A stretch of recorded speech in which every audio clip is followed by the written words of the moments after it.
Well, hello, everybody, and long time no see. For those of you who just joining us, this is Raw Law Unfiltered with your host, the DUI guy. We're going to discuss how Waters, the prosecutor in the Alex Murdaugh case, just murdered his own trial. The real victim here are all of us. Here's what I think, okay, and here's why. This whole trial has been about pointing the finger, at Alex Murdaugh as the alleged murderer of his wife and son. There has been nothing other than circumstantial evidence of OnStar data, GMC data, phone data, steps data, all completely worthless junk science, in my opinion, because at the end of the day, it only shows like the big picture view. You do need, the devil is in the details, right? You want to fill in the blank. You want to show how, when, where, why. You want to show motive. You want to show presence. You want to show blood splatter.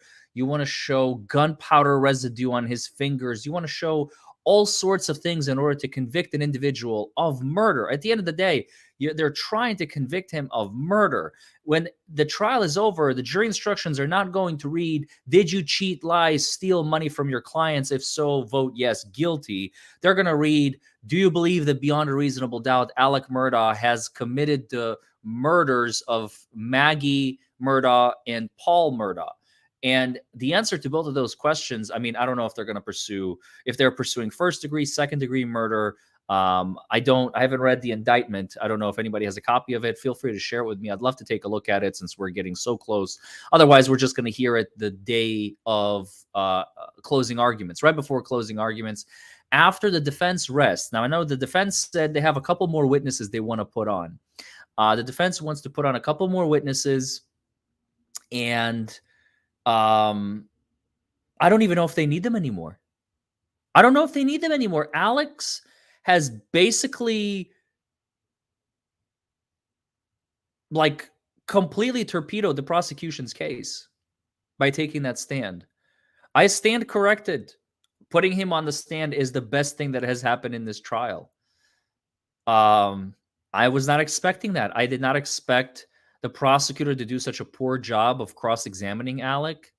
I did not anticipate Alec literally mid-trial begin to cross-examine, like role reversal, to cross-examine the prosecutor, the poor prosecutor. I mean, I just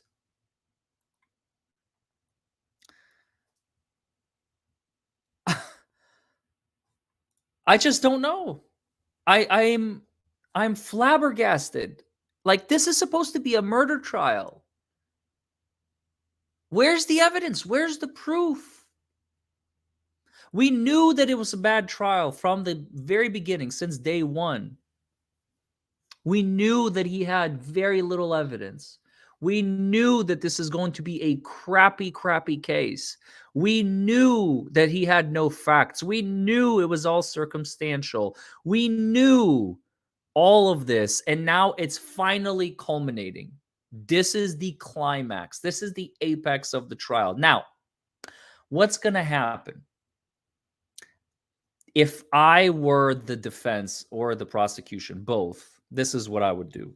Waters better come back from lunch with something, at least something. Just ask him once again about the kennels. Try and to get him to contradict himself, even though Alec is a very, very intelligent man, and he has his lies in order in his head, and he is craftily orchestrating everything he needs, how he needs, in order to get his point across. So the best Waters has at this point is to try and like pry that clam open. If he can get Alex Murdaugh to just crack just a little bit, all he needs is a crack in the pavement. It's not over yet. It's not over until the fat lady sings, right? If we can get Alex Murdaugh to crack, the prosecution has a shot at maybe a hung jury. That is the best that they can get. Worst case scenario, if he has lost the jury completely, after today, we may even have a not guilty. It's just not enough. All these contradictions are cute, they're great, but there is still insufficient evidence of guilt. You have to remember, at the end of the day, you need 12 people to agree unanimously. We believe beyond a reasonable doubt that he committed the murder. Where is it? It doesn't exist. It does not exist. In my opinion, I wouldn't have tried this case, says Kelly. I would have gotten him on the financial crimes, which they're going to get anyway, but I guess they wanted to try the murders as well. He's never leaving jail regardless of this trial.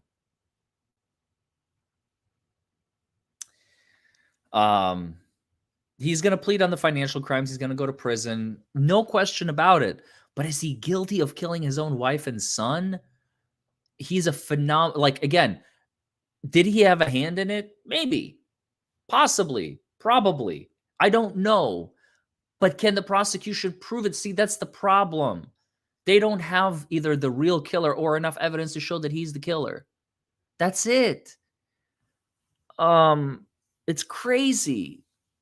I don't think even Camille Vasquez could have done a better job. I mean, she probably could have done a better job, but with Alec Murdaugh, I think she would not get very far, honestly. Sometimes it's not about the lawyer, it's about the facts. You can have a very crappy lawyer and great facts and still win, or a very good lawyer and crappy facts and still lose, you know? So allegedly, there were a couple of jurors, since I wasn't in there, I can't confirm or deny, but according to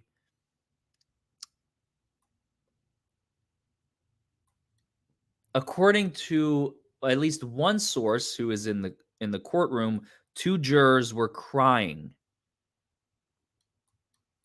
That's pretty big. That's pretty big.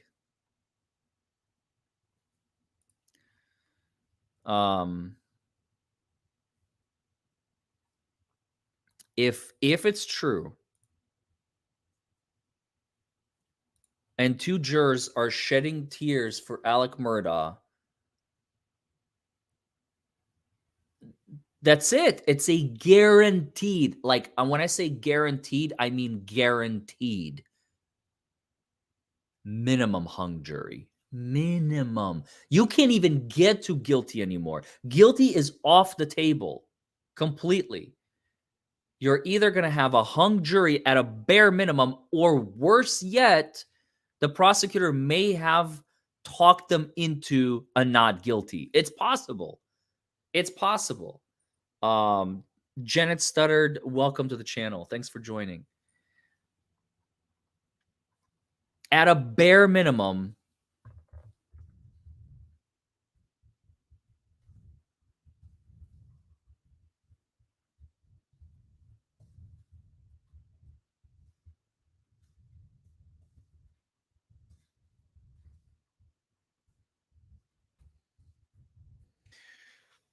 that's it.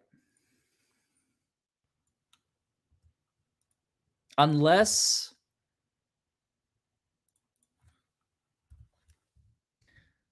Waters comes out swinging, and with what?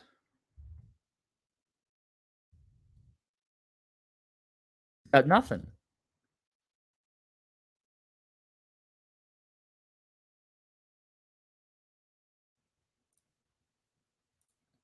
He's got nothing. I have to do another poll.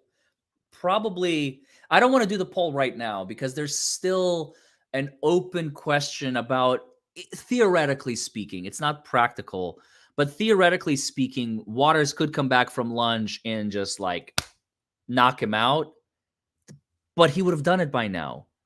He would have done it by now. He has been cross-examining Alex for like 3.5 hours. 3.5 hours. If you can't do today, what about yesterday? Yesterday it was for another 2 hours.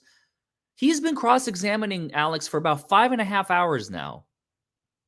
Like, the chances that he has anything else left is slim to none.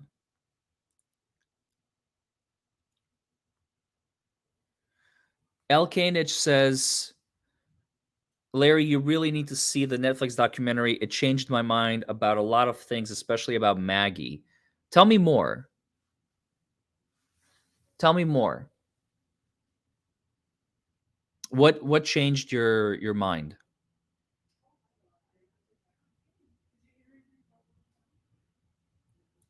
No, I wasn't Audra. I try to get in. This is probably the day I'm going to create the most videos. I'm going to have like 4 videos on YouTube and probably 1 video on locals tonight. Like we're going to have a lot of videos today because we had the morning video of the Justice for the Line. Then we had the Alex Murdaugh live for 3.5 hours. Now we're doing this analysis video. Then there's going to be an evening analysis video. And then I'm going to go live on locals. I've never streamed 5 times in one day. Ever. This is this is definitely hot fire. Miriam says, since there isn't enough state's evidence, we're all giving verdict based on our own bias experiences. Some are cynical, some are willing to believe. Again, there is something called what's it called? Educated guesses. Take it for what you will. You form your own opinions. Okay, don't let me dictate what you believe. I'm just telling you what I believe. And what I believe is that the state has got a big, fat, absolute fuck nothing. They have run the well dry. They have put everybody to sleep.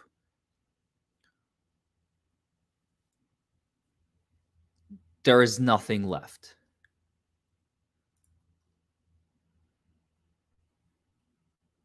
There is absolutely nothing left.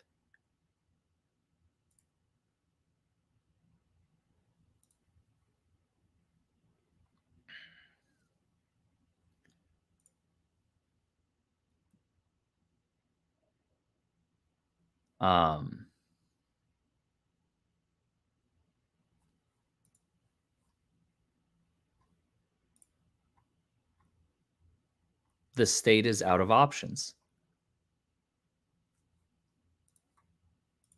What can the state do? I mean, you tell me, chat. What does the state have left?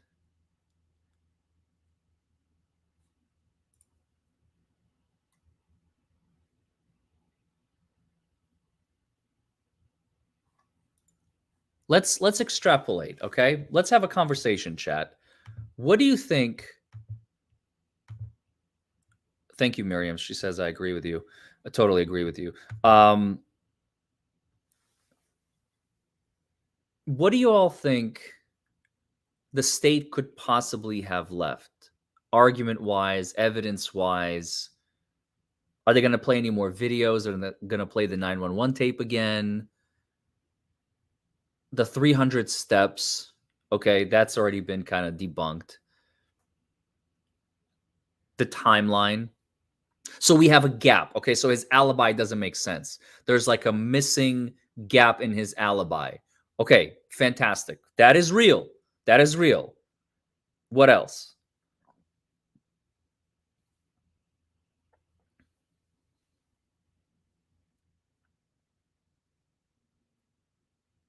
Olga says nothing. We're going in circles at this point. Call James? Why? Is James calling me? Oh.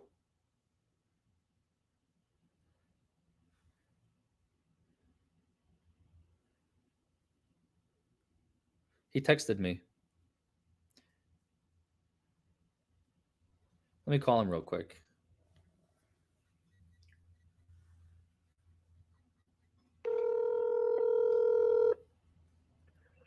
Hey, what's up? Hey, James, I am live right now, so you're on speakerphone, giving you a heads up. Oh, cool. Nice, you're online? Heck yeah, dude. I've been streaming the trial. I turned into a Ricada for a day. Hey, that's what's up. Yeah. So what's up, man? Where you at? Not much. Just got out of court. Oh, my bad. I thought you said you're online. You're on a live. I am on a live. Nice, yes. nice. Yeah. No, there's 630 people listening to your voice right now. All right. Hello, everyone. Yeah, I was just gonna see if I might head out for lunch, or I don't know what I'm doing today. I didn't know if you were going back into court, if you want me to stop by. So, or I could talk to you on speakerphone about things if you want. So real quick, very important question. There has been a report from someone from NBC that 2 jurors were crying today during Alec Murdaugh's testimony. Is that true or fake? Who said that? Today? Today. This is why you do not listen to anything that comes out of any corporate media. Now, that is absolutely not true. None of the jurors were crying. I can't believe NBC said that. I was sitting right actually behind NBC. That's made up. Straight up made up. Wow. That's fucked up, bro. Yeah, and I know people reported yesterday, not true. I even asked about yesterday. I asked Gigi, who you all know from Pretty Lies and Alibis on Law and Crime, if she saw anyone. And I asked the other girl who's from a podcast who was here yesterday. They weren't crying yesterday. And I watched every juror's face today because I was like, well, maybe I missed it yesterday, even though I knew I didn't, just to make sure. I promise 100% there were absolutely no tears today. None. I'm going to look at who said that from NBC. I'm going to talk to them in court, to be honest with you all, because that's just blatant misinformation. Stephen Ardari, Blair Sable, and Melissa Raidmaker. All right, I'm going to look them up, and I know the people with the badges from NBC, so I don't know their names. I have to see which one of them did it. But that's again, listen, y'all. This is why we do this. This is why you watch Larry and other streamers and me and stuff, because these people in the news, for some reason, are allergic to telling the truth.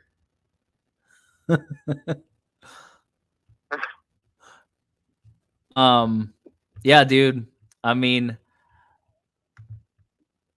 Oh, actually, no. I'm sorry. That was another article.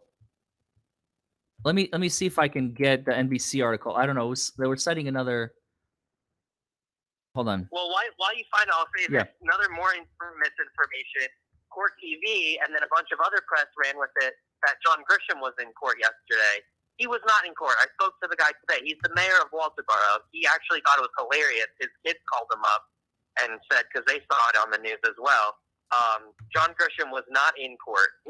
Right. It's just someone who looks like him. But TV printed that he was in court. They had someone in court. They could easily go ask him. I apologize. It was care about checking the facts. It was yesterday. It was Bernarda Villalona says 2 jurors were crying while Alex Murdaugh testified on the stand Thursday. I apologize. That was yesterday. So still a lie, because I saw people in the chat and on Twitter saying that, and I hadn't seen anyone cry. So I asked today, Gigi, I said, hey, did you see anyone? Because I must have missed it. And no, she said she did see a juror pass a box of tissues, but it wasn't towards Murdaugh. It was in the other direction. So definitely no crying. I can just say that. I don't know about the tissue box, who pushed it which way. Alex didn't grab the tissue box that the jury pushed towards them. If they did happen to push it in his direction, it's not like the juror was handing him a tissue. You know what I mean? Mm-hmm. But no, yesterday they were not crying either, and I confirmed that with 2 other people. Okay. So not even like one tear from one juror that you personally saw? One tear, I don't know, but I can tell you that the person from NBC had maybe a 2 feet better perspective than me, and I know that she didn't see anyone cry. If that person cried, it was so small that only someone who was sitting very close would have seen. Fair enough. Okay. Without the crying, what did you think of the overall cross-examination today? How, first of all, your own opinion, and then what did you see in the jury? I mean, good and bad. I think at times it seems like Creighton Waters is either beating a dead horse or trying to pull, what's the other phrase? Make a mountain out of a molehill. Is that a common phrase? I think something like that. You know, like he's taking little things and really picking them apart. However, it doesn't come across totally like that, because it does feel like Alex is weaseling out of the truth. And it's like, well, if you could just be straightforward, he could drop it, you know? So I feel like there's anger towards everyone all around. I will say that the jurors are getting frustrated. I don't know if they're getting frustrated with Alex or with Creighton, but they're getting frustrated with this sequence of back and forth.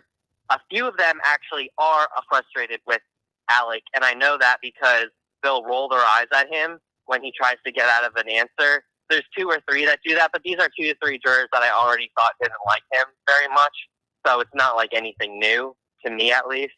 But I do see them. There's one who, I won't say the nickname for him, but he had his head in his hands. He actually, and then, so I've said the juror named Mean Mug, who gives everyone mean looks all the time, they actually at one point put their hand up over their eyes like you would shield yourself from the sun.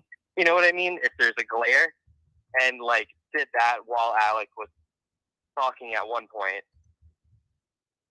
Okay. So, thoughts on, did the testimony today, in your opinion, change the verdict?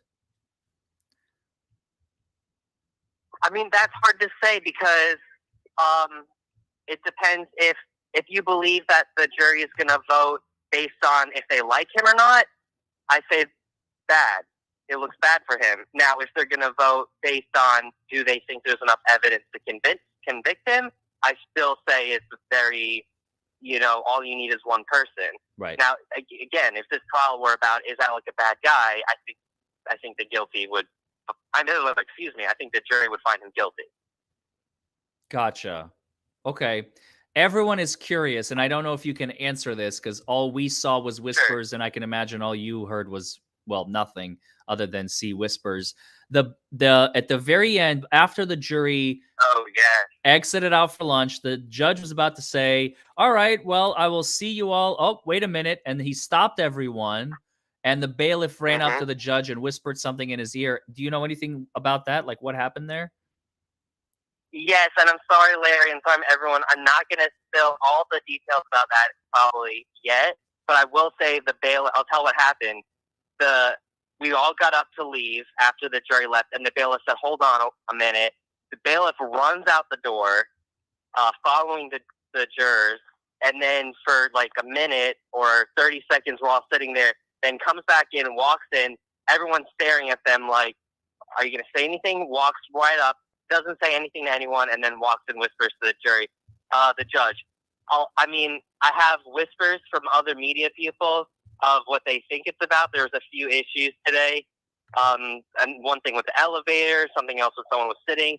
I don't know if you remember yesterday, but the judge had to tell the sketch artist to not sit with the jurors, because the sketch artist, after one of the breaks, walked in with the jury pool and sat in the jury section yesterday. That was So yesterday, though. there's Yeah. something that was yesterday. I'm just saying, so that that person has also caused some other issues. So there's a few theories I'll share later about what exactly happened. But it's one of 3 things. What are they? Well, again, I don't want to give it all away, but I'll say the elevator issue, this issue with the sketch artist, and some issues that the jurors have themselves. So No, respect, I'm trying to man. get more word on. You don't have to spill the tea. I'll just stop you right there. You save the content for your own channel. I have no problem doing that. My chat is literally blowing up with the just tell us. Oh my God, James with the build up. Stop teasing Sorry, us. y'all. Teasing. I'm a teaser. Oh, it's okay, man. I know the feeling all too well. I've done that to Kurt yesterday. I know the feeling. It's like when you have the deets, you want to like, you want to You want to share the information on your own terms. I have no problem with that. You're a content creator yourself, so I won't keep bugging you I know, about I'm that. learning from you all. This is why you all would tell me to do some of this. Also, I do want to just double check before I say, I just want to make sure, double check sources, get another word before I, say something that I could have to recant if it's not true. Well, like I Court mean, TV does. you can give us speculation. That's okay. Just preface it like, don't say facts and then say them. Be Yeah. like, I believe or I have heard, and then you're clear. You can say whatever you believe is true. Yeah. Well, then I'll just say speculation it was an issue. I mean, the jurors. It was an issue with the jurors and a complaint that the jurors had. Oh, so like one of the jurors potentially had a complaint and they relayed it to the bailiff and the bailiff relayed it to the judge. Yes, or general, I don't know one specifically, but a general issue that they all had or that, was involving them because of either someone, who sat in the wrong spot in front of photographers was causing them anxiety, or the elevator issue. Two people said different things, which is why I want to get which one is the more serious one. Now, earlier in the day, you probably saw and people saw the judge got quite upset and had to remind everyone not to cheer and do things like that. Yeah, I was surprised. What was that about? Something. Yeah, well, after a break, I mean, I'm guessing the jurors had complained about that again, because after a break, that's when the judge said that. Now, it could have been one of the lawyers. However, when we went for break, none of the lawyers brought it up. It's not like the lawyer said, by the way, can you tell the audience to quiet down because this is, not good. The judge kind of, after the break, mentioned it before the jury came. So I have a feeling that it was the jury, because they were, every time there was laughter in the audience, a couple of the jurors, you could see them, look to the audience. So it was getting their attention. That's fair. I was joking around with my chat that thank goodness I wasn't there, because Legal Bites would have made a huge deal of that. No comment. I know, right? Here's the thing, though. Even us doing what we did during the Johnny Depp trial would have been allowed compared to what this court does. This court outright laughs. They're cheering. They're clapping. We would have been like the least of the issues of the court here in South Carolina. Yep. No, it's definitely a different vibe. And do you remember? Well, obviously Johnny Depp was kind of like an A-list celebrity, so it's a little different. But the rigid rules that we experienced in Fairfax, Virginia, compared to here, I mean, the bailiffs at best are just very relaxed. Very relaxed. But I mean, granted, you also have to remember cell phones were allowed in the courtroom. You just couldn't take them out. So they had to patrol the rows in case somebody tried to sneak in and maybe try to get a phone out for a second, and boom, you'd be out of there because they were watching. If they wouldn't be watching, then you could snap some photos, and they didn't want it, No, but if you remember in the Johnny Depp trial, you couldn't even talk. Remember, if you would whisper too much, they'd come over to you, remember? And they'd point at you. Yep. And you have, right? Remember that? I remember that. No, here, they're loud, they're laughing in the middle. I mean, they're talking, it feels like a study hall. Yeah. Yeah, no, for sure. Well, final question before I let you go. I know you're probably hungry. I just ordered my food. What do you think Waters has left? I mean, Murdaugh is still on cross-examination. It's been about 5.5 hours of cross so far. If he had any fireworks, I imagine he would have already let them go and released them into the public with his questions. Now he's scrambling. What does he have left? What should we expect after lunch, in your opinion? I think just finishing up the timeline and trying to paint him, just keep going in these circles where it looks like Alec is lying because, he won't take responsibility. So I don't know if he has a different tactic. I agree. I feel like if he had something, he would have released it by now, especially right before lunch. After lunch tends to be a little bit more dull. So maybe right after lunch he'll get to something juicy, but he might just continue with the timeline and then wrap it up like, well, you've lied all many times. How are we to trust you? I would love for him to finish it with a line of questionings like, you lied to SLED, didn't you? Yes. You lied to your clients who trusted you and you stole their money. Yes. You lied to your friends about, not having like pills or different things. Yes. You lied to, us at this moment. Why are you not like, are you lying to the jury right now when you say that you didn't, kill your wife and son? I would love for them to finish something like that. I don't think they are. I think they're probably going to end it up relatively flat. But I hope Creighton gives kind of a theatric ending. Oh, I think we're all hoping for that because I was banging my head against the wall. You can ask chat. I was literally screaming at the camera, at the microphone, going, for the love of God, will you just do something? It at one point, I don't know if you caught that, it started looking like Alex was cross-examining Creighton. Like Creighton Waters was the one in the hot seat because he'll ask a question and then Alex would be like, well, what do you mean by that? Like, can you clarify? And then he would stump Waters and he'd just be like, you know? Yeah. It was bad. Yeah. They're not as hard hitting. I wish they could have like phoned in Ben Chu and Camille That's Vasquez. what Chad has been saying. We just need Camille up there. Okay, all right. Camille would have killed it. All right. Okay, so it seems like we're all kind of on the same page. Oh, what about our favorite protagonist, the one juror that we know and love? Any new expressions from her today? Well, Mean Mug, I said Mean Mug was the one that was looking at the audience when they were laughing.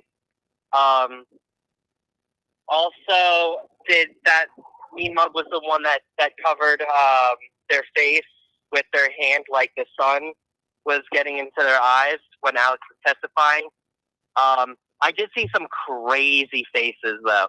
They would do the face like the what are you talking about face, or the confusion face, like scrunched up nose and eyes, and like staring out into the audience, making that face. I actually tapped Gigi a few times. I was like, look at her right now. Look at that face. Yeah. When, during what? During Alex's testimony or during Waters' questions? I mean, I can look specifically. I don't know off the top of my head. I mean, it's a mix, so it would have been during a question and during an answer. That they were making that face, but definitely during the answer, 100%. I know that some of the responses elicited that kind of face from this one juror.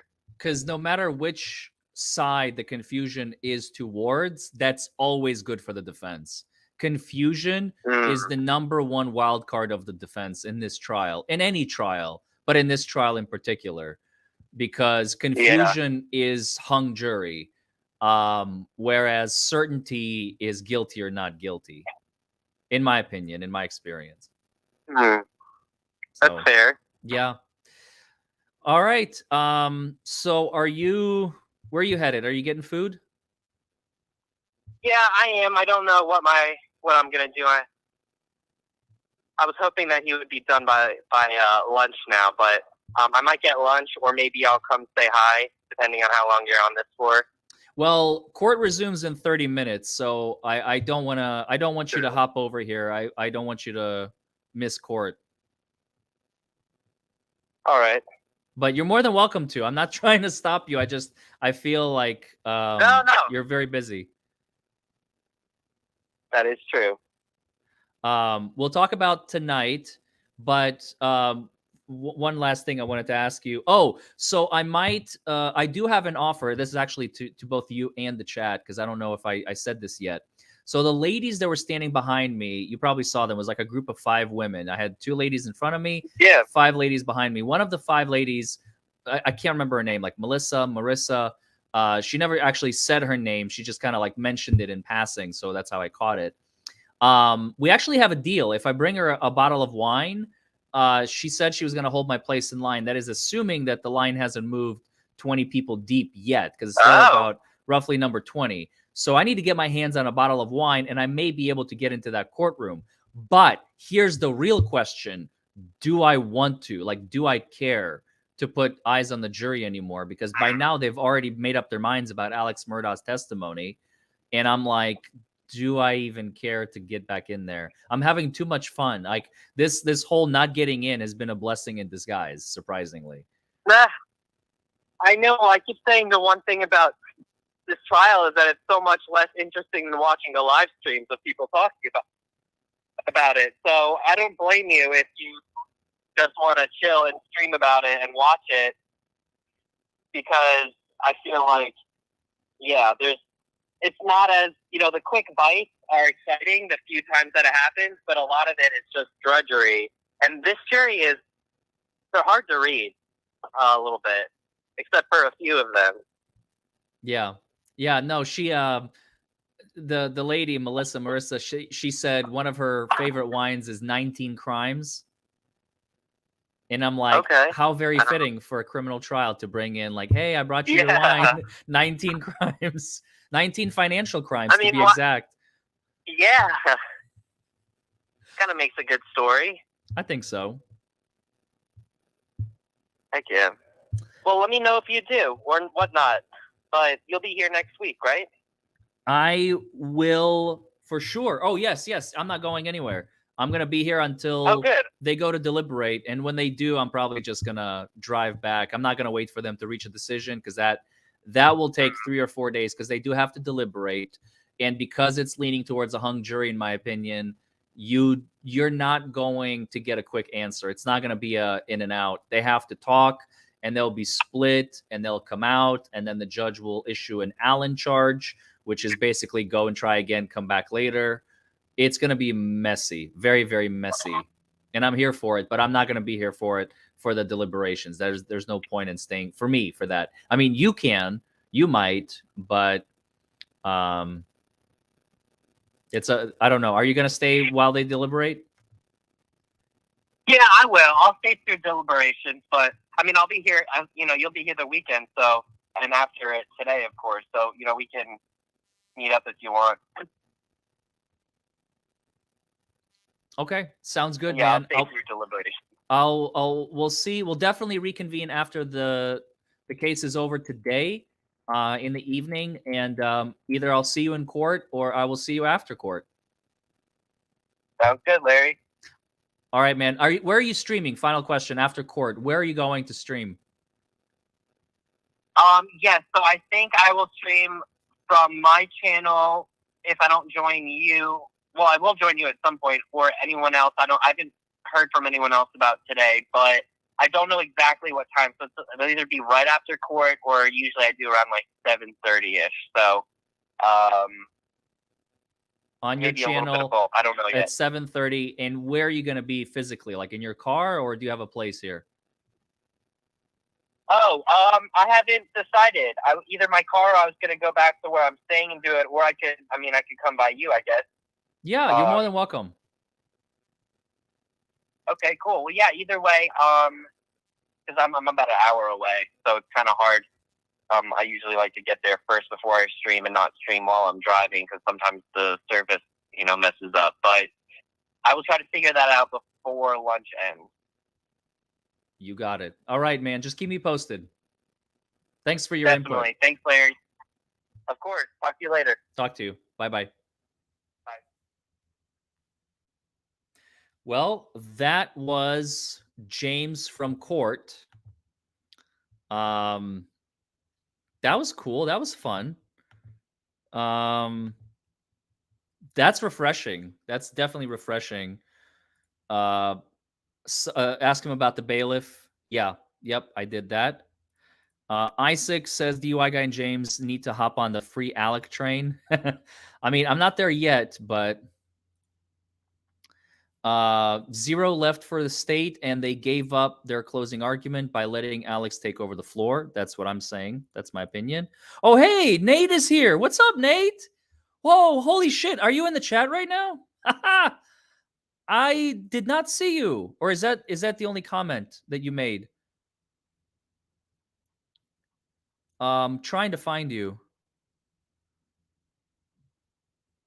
I don't know if you made any more comments, Nate, but holler if you're in the chat. Nate says no guilty because the state didn't prove it, but I believe he killed them. Well, okay, so I completely agree with you. I believe that he had a hand in it.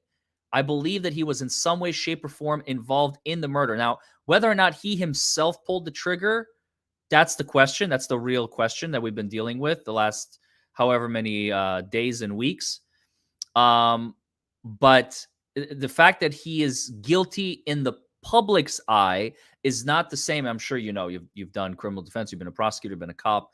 You know that being guilty in the public's eye does not necessarily equate being guilty in a courtroom. So, do you think that he is guilty and his reputation is that he's guilty, or do you think the jury unanimously, all 12 of them, are going to vote guilty beyond a reasonable doubt? Because that's where I'm raising question marks. That's where I have my question marks.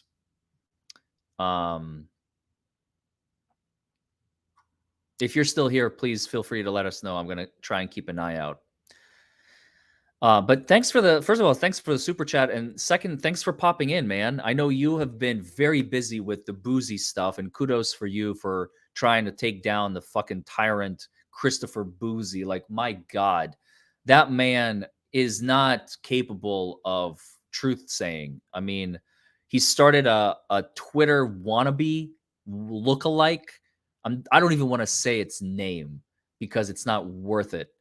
And it's just, let's call it Twitter light, you know. And I know you've been suing him for the defamation of the tweets of all the nasty shit that he said about you. And I respect, man, respect for all the hard work you're doing. I know you're crowdfunding for your defense, or for your prosecution, I suppose it's his defense. And so yeah, I don't know. I think that's my food. So anyway, let's open it up for questions.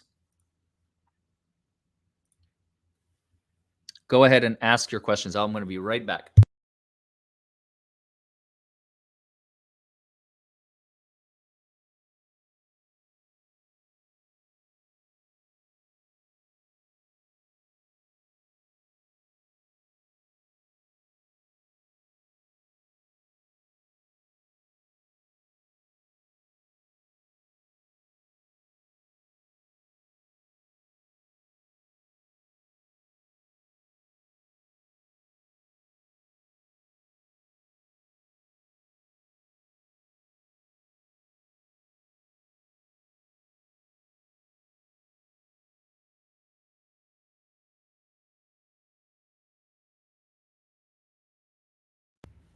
Okay. I apologize, you guys. I need to eat something. I've been up literally since like 5:30, 5:20 in the morning, and it is already 2 p.m. and I have not eaten anything at all. I just had 2 Red Bulls. So you can imagine the sugar rush I got going on right now.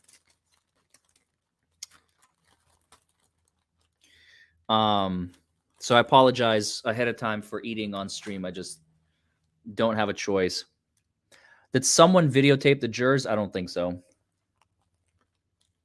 Did they not give me any napkins?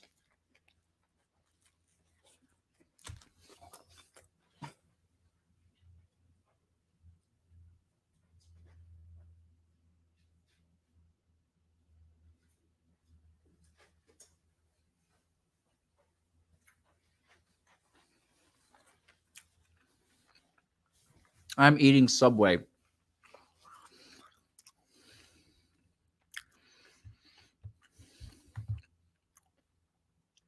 Greasy Asserta says the supposed sketch artist is on a private Murdaugh murder group saying she was kicked out of the jury box yesterday. She also released some bad sketches. That's the word on the street, that it was the sketch artist. I mean, come on. She needs to know her place. She's not supposed to be sitting in the jury box. That's improper. She knows it. I don't know why she did it.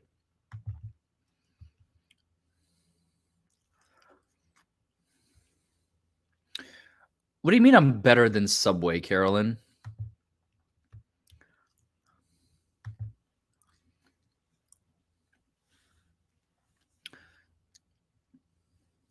Subway is really good, nutritious, and healthy. I was streaming court with commentary today, Alexis. Apparently you weren't here this morning, but that's okay. You can join us in the afternoon. I have surgery on March 2nd. So you think they will come back with a verdict that day? I'll be so mad if I miss it. I'm so invested. Well, we're not done yet, and it's Friday. There's about 3 hours left, minus a break. So yeah, about 3 hours. About 3 hours left before the weekend. We also definitely are going to have rebuttal of some sort. The prosecution has to put on at least like one witness on rebuttal because they think they need it. And closings are going to be either Monday or Tuesday.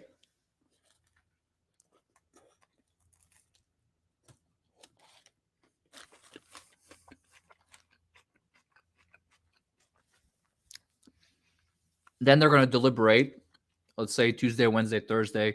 We should have a verdict by next Friday, I think. Unless something happens, which I don't think it will.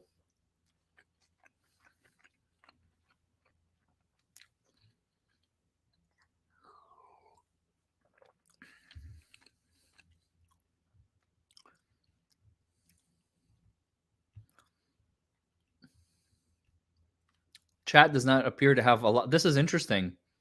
This is interesting. A very interesting shift. Because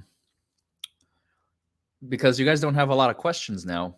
Like it seems like it's solved itself. This case is becoming a lot clearer. By being so unclear, this case is becoming clear. As Joe keeps joking, the lawyer that's in the courtroom, the big guy with the tie I sat next to a couple times, Joe keeps joking about the fact that this case is clear as mud. Any clue about what happened after the jury was released? Well, James will fill you in on his channel. I don't want to steal his thunder. I stole enough. Is Subway better there than Northern Indiana? Because I hate Subway. Well, I haven't had Subway in Northern Indiana, so I can't answer that. But Subway in Kentucky is all right. Thanks, Carrie, for becoming a member. Welcome. Why did he kill them? Exactly. Exactly.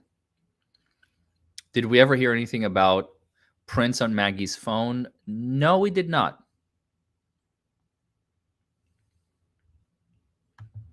Do a poll on what? Oh, like on here? Oh, I can do that.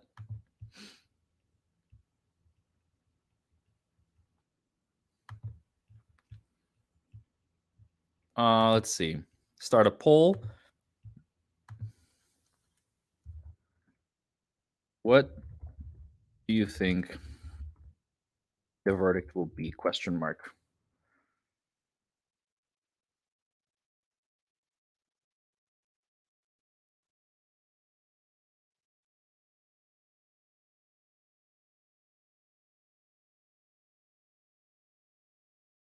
All right. Ask your community. All right, poll is up. We got a poll up. Feel free to vote in the poll.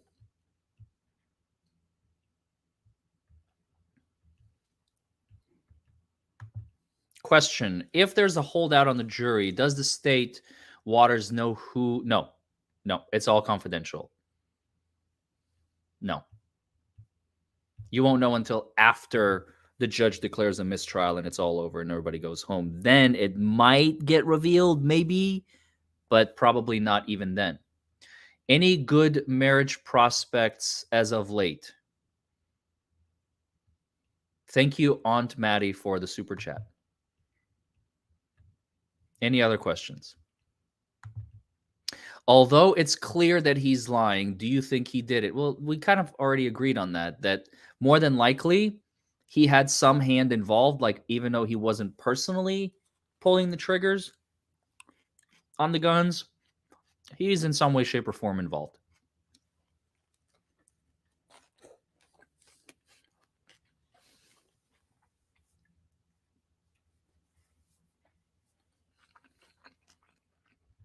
Welcome, Linda Flannery.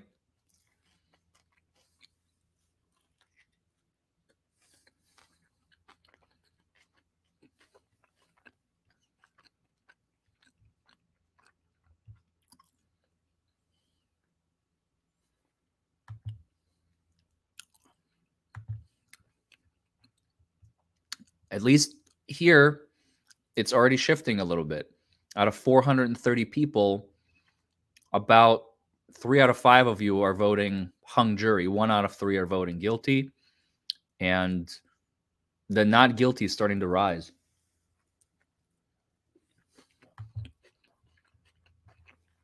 I am going to poll everyone on Twitter after the trial is over for today. Don't forget to like this video, comment below, subscribe to the channel, join in as a member if you're so inclined. It's crazy. Who would have thought he's going to snake his way out of it?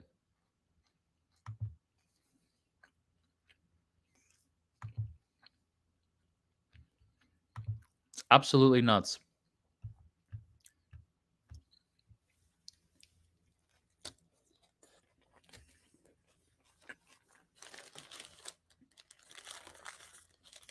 Oh, and by the way, once this case is over, first of all, I finally have all my thumbs and all of my videos, so all I'll have to do is a little bit of editing and splicing, and I'll be releasing probably this weekend my 6-minute verdict on my YouTube channel, so be on the lookout for that. Also, be on the lookout for more Amber Heard versus New York Marine content. New York Marine filed a motion to dismiss Amber Heard's counterclaim, and Amber Heard responded to the motion to dismiss the counterclaim. That's going to be fun. Am I going to be covering the Alec Baldwin trial? You mean the one that's going to happen in like a year and a half? Maybe.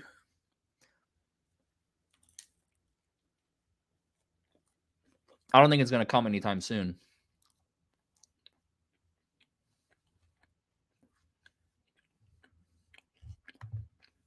Look, I'm telling you based on my experience and what I've seen today and how flustered Waters was getting. A prosecutor that is winning doesn't act this way. Look at the photo that I've shared on Twitter. That is not the image of a victorious man, a winning man.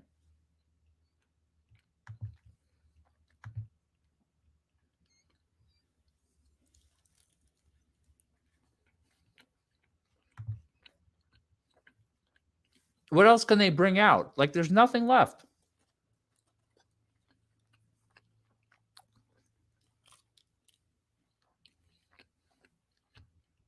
If they had a smoking gun, it would have been played already. You don't play a smoking gun at the end of a trial out of the blue. You play it first thing. Now that we're coming towards the end,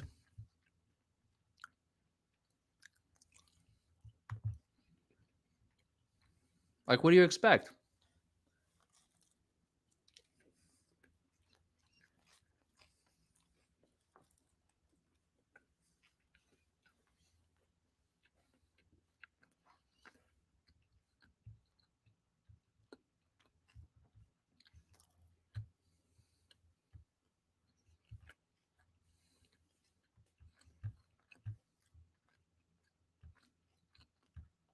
My Twitter is at the DUI Guy Plus.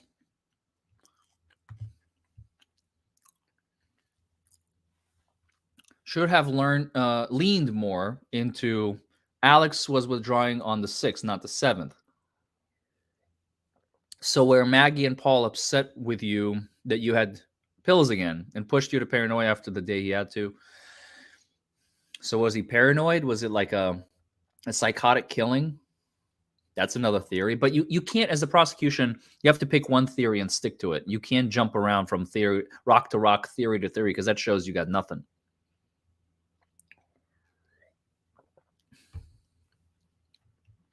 It shows you got absolutely nothing.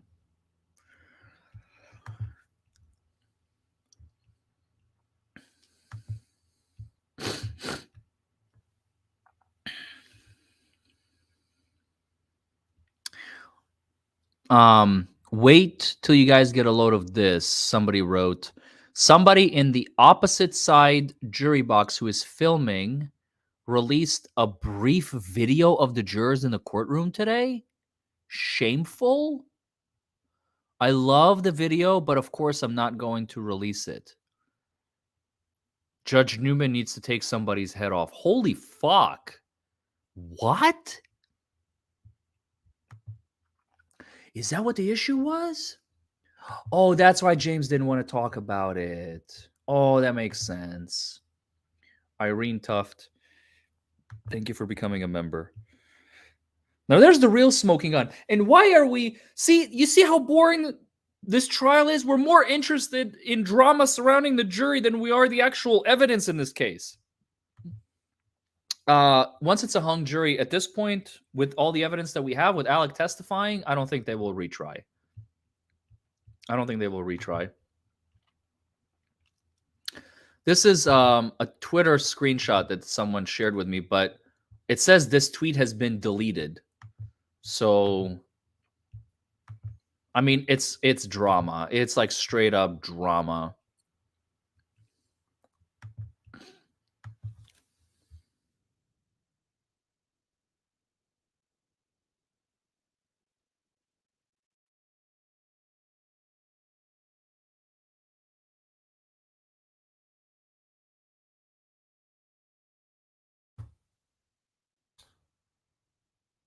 Like, we're more interested. It's on TikTok? Oh, dude. Oh, come on, man. No.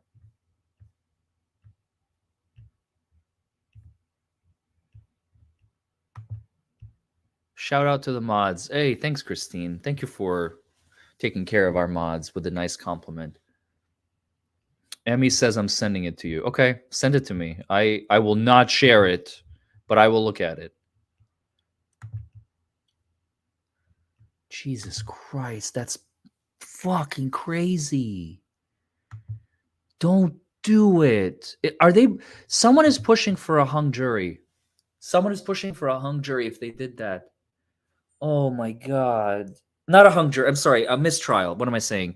Someone is pushing for a mistrial, and it's got to be the prosecution because the defense is winning right now. Oh God. Oh God, oh God, oh God, oh God.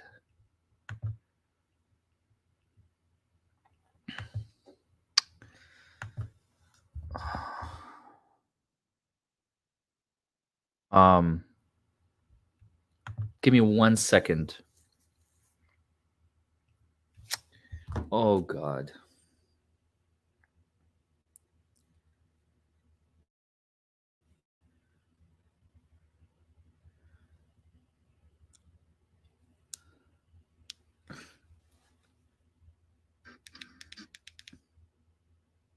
I know they didn't just show the jury.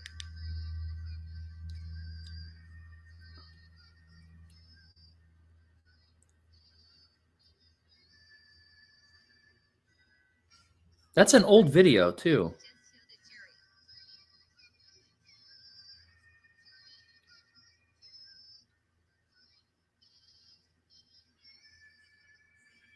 Oh no, that's not the prosecution.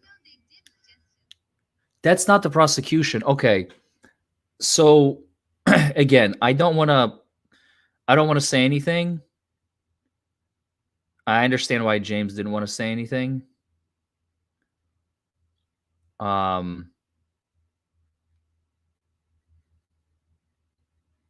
The press, somebody from the press accidentally Got the video on camera. Oh, that's a goof. That's a goof.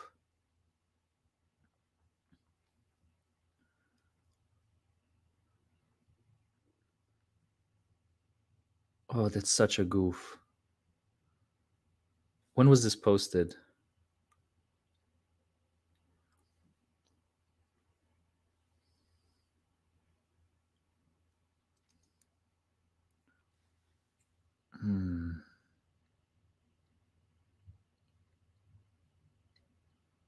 Yesterday, 2 days ago.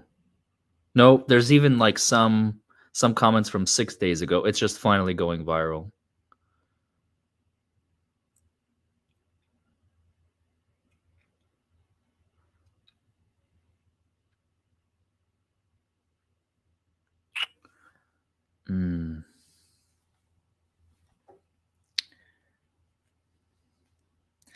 It doesn't matter. It's not going to change the outcome of the trial. It's not going to cause a mistrial. I thought it was like the prosecution trying to pull some strings or some crazy, stupid stuff like that. The judge should be livid. The judge is going to bite someone's head off. The judge is going to choose somebody out, and they're going to do it off camera.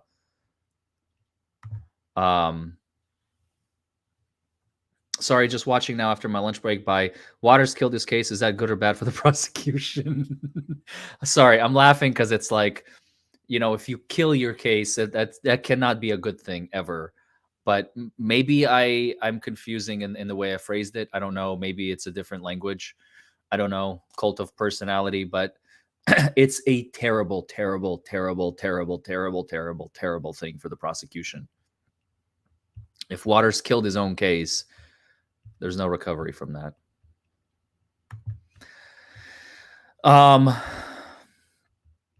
So it's just a video showing something that probably shouldn't have been made public. It's not a big deal. It's going to blow over tomorrow. People are going to forget it by Monday. So I wouldn't worry about it. But Waters has killed his case not because of that video. Waters has killed his case because of his terrible cross-examination with no evidence of Alec Murdaugh. So, but anyway, I'm gonna end this stream, you guys. Thank you all for joining me. I'm going to be streaming again. I'll stream the trial. Do you want me to just leave this stream open? I mean, we can just roll with it. We can just roll with it. I don't have to like create another stream. I can just keep on going. Or I can create a new one. What do you guys want to do? Do you want to just stay here? It was posted on another account on 2-1. Maybe it was jury selection. Maybe, because I actually don't recognize any of the faces. That's a good point. Just keep going. Stay. Okay. All right. I'll do that. Let's get back to our trial. The poll is still 50% are saying hung jury. Except for the law and crime poll with 35,000 people. They're all still saying guilty. And again, do they think it's guilty? Or do they think the jury is going to vote not guilty unanimously, all 12 people? You know, I always have to ask that question. Yeah, Nikki Conway, I agree with you. Again, I want to go back to this real quick. It's the laptop is the court of clerk.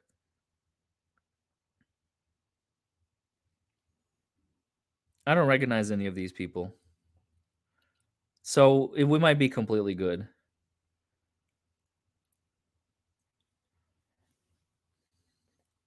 But the press did goof up a little bit, but not nefariously, and it's not going to change anything. That's the beautiful part of it. That's the beautiful part of it. It's not going to change anything, and it wasn't intentional. It was not nefarious. It wasn't to like influence decisions or change the outcome of the trial or change the outcome of the case. Or let me see.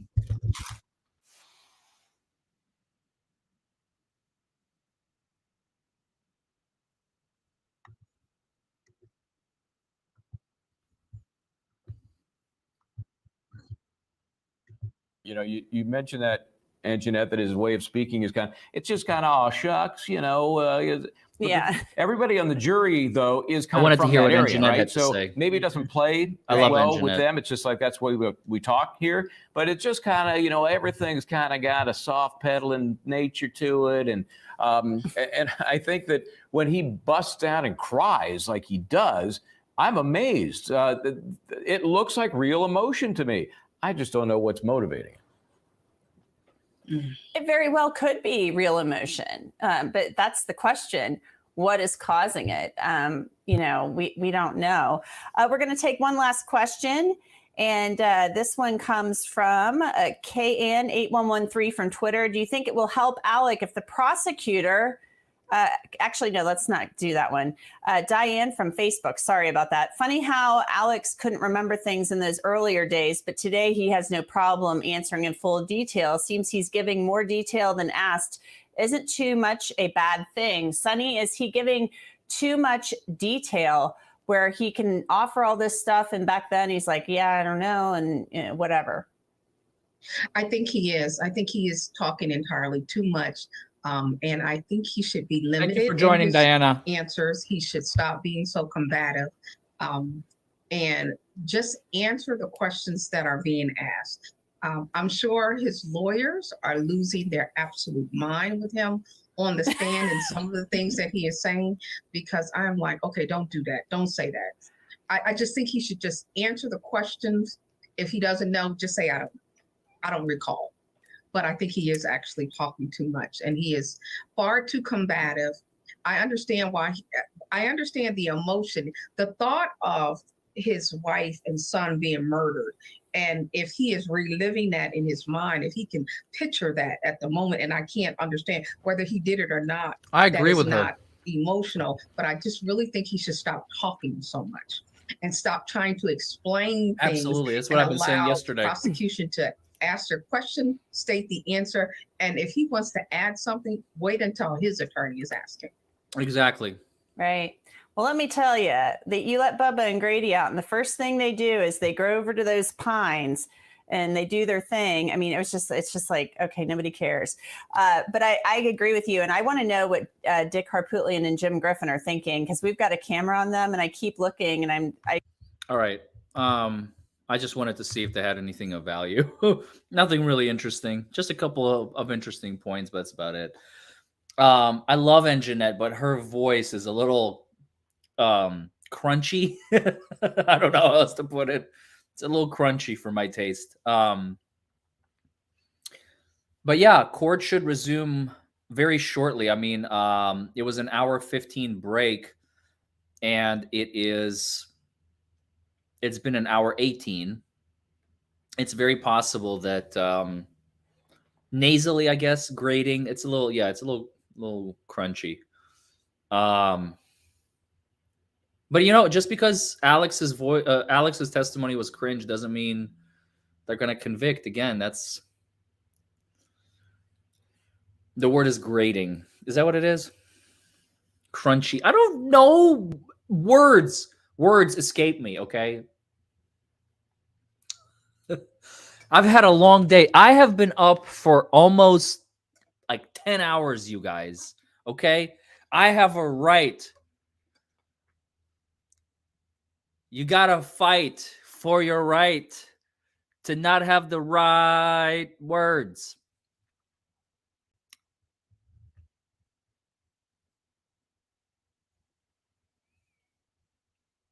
Yeah, so I was wondering, people are probably going to be looking for the question. She was like, oh, but user number, that's in a 11. Oh, no, let's not read that one.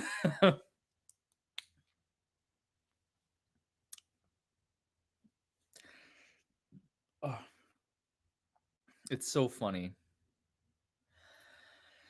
So yeah, if you can find it, please let me know. I'm glad that the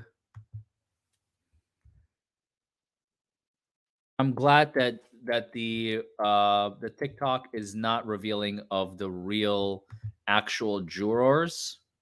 So we're good. It's just a little goof. The press will get over it. They'll get chewed out, but it's not our jury. It's not our jury. So we have zero concern at this point. Zero concern. At first, it was concerning, and now concerns have been alleviated. So that's all that matters, is the alleviation of concerns. Nothing to be concerned about.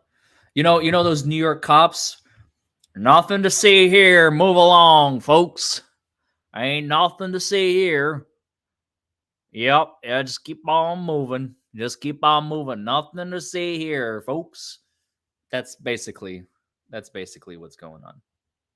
No concern, at least on my part. Because I mean, what is it? It's the panel that they were picking from like a while back. It may not even be this case. I don't know. It might be an older case. Because you could see Judge Newman and the clerk and the jury. I don't recognize a single person on that jury.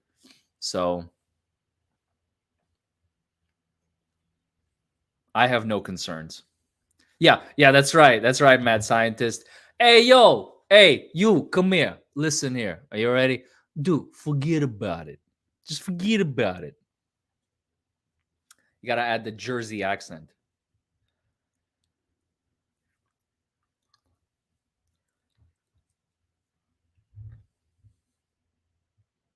Don't worry about it. Just forget about it.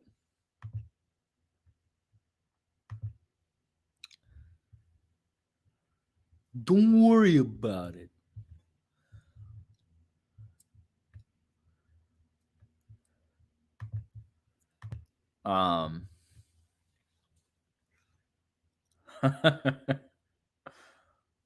Joyzy.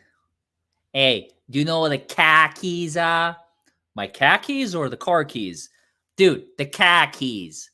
I still don't understand what you're saying. Dude, where are the car keys? All right, are we driving? Yes, we need the car keys. All right, let me go find the key. No, are you wearing car keys? You motherfucker.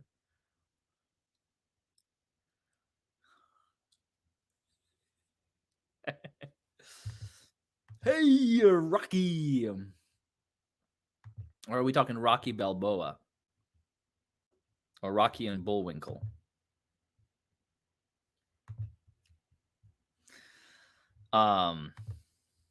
Guys, we are like a hair away from 300,000 subscribers. It's actually wild. It's actually pretty wild. Like, we're probably going to hit it by the beginning of next month. It's absolutely insane. Don't forget to like this video, comment below, subscribe to the channel. You guys are loving this content. I mean, we literally just hit 282,000 subs today. Here we go. To the financial crimes that he had tried to meet with the Attorney General's office, and that on multiple occasions, and that he had, from the get-go, had always been willing to sit down with them. He was specifically talking about the financial investigation and the charges which he received as a result of those investigations. Following up to that questioning, that answer, Mr. Waters then went to Mr. Murdaugh's testimony and the information he provided about being down at the kennel. And he said you had never provided that information to law enforcement and other people until today or yesterday. And Your Honor, that is a direct violation of Dole v. Ohio, where the Supreme Court said that cross-examining the defendant about his failure to have told an exculpatory story after receiving Miranda warnings at the time of his arrest is a due process violation. The court goes on to say the defendant's post-arrest silence cannot be used against him. Violates due process. And that's exactly what happened on cross-examination. So we want to But you should have objected to it. The grounds for objection. Also would like to move to strike the question, strike the answer, and get a curative jury instruction that they are not to consider any failure of the defendant to come forward with exculpatory information after his arrest. But it's too relating late. to the murder charge. It's too late. The Thank you. objection should have come when it happened. Waters. Now it's too late. Yes, sir, Your Honor. Clearly, this defendant has given statements on multiple occasions, and that operates as a waiver under Doyle. Additionally, my question was not so limited as Mr. Griffin says, and it was in fact the defendant who made a point of saying that he had repeatedly tried to talk and put that in issue, at which point this was directly responsive to what he brought up. Additionally, this was also, all that was discussed were public statements of his counsel, who was an agent on his behalf and attributable to him. So there's no Doyle violation here. If Mr. Murdaugh had claimed his right to silence from the beginning and had kept that throughout, then the state would be precluded from commenting on the exercise of his right to remain silent. But one thing we know about Mr. Murdaugh is he has not remained silent at any point during this process, and he's the one that brought up this false claim that he had been begging to tell the kennel story, when in fact he did not do so till yesterday.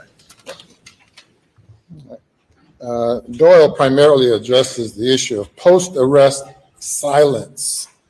If an accused is silent following an arrest, then it's improper to comment on the post-arrest silence.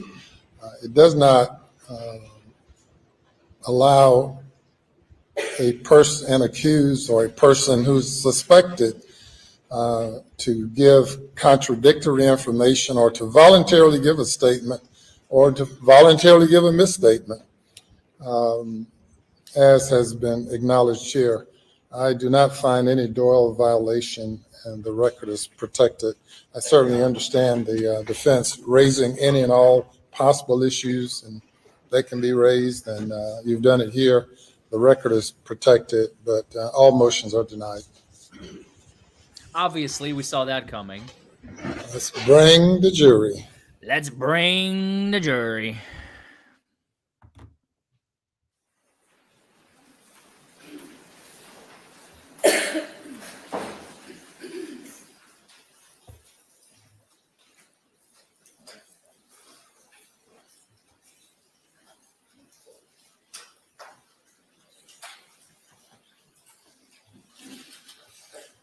Yes, that was James, Dark Panda. You can see him right above, right where Joe is sitting. Joe is the man with the white shirt, blue tie, blue suit behind the defense, and James is right behind him.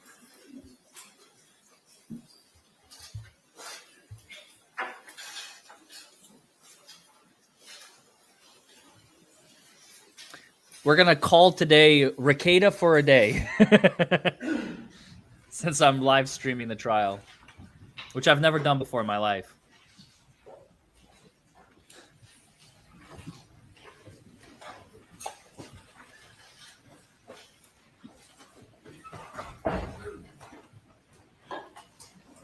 Oh, and there's our military friend.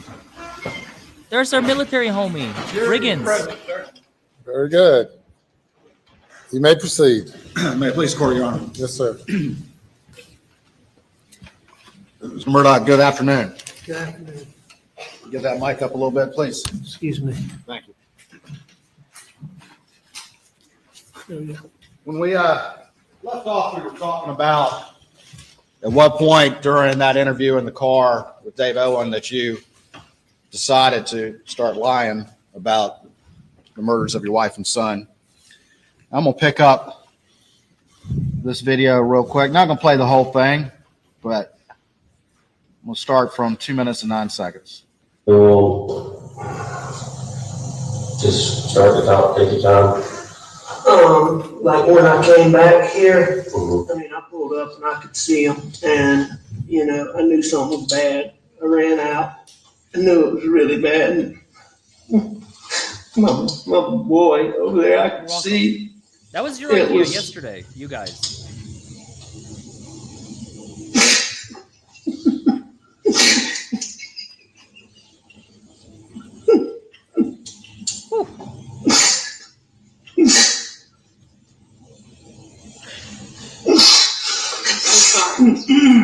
And I could see his brain on his.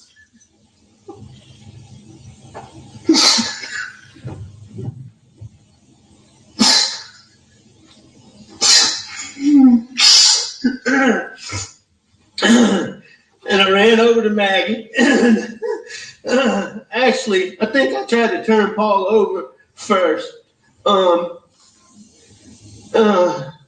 You know, I tried to turn him over, and I don't know, I figured it out.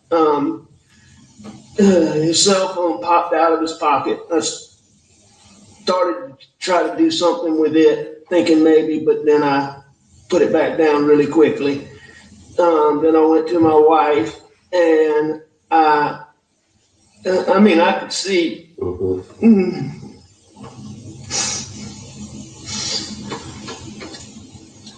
Did you touch Maggie at all? I did. I touched them both. Okay. I tried to take.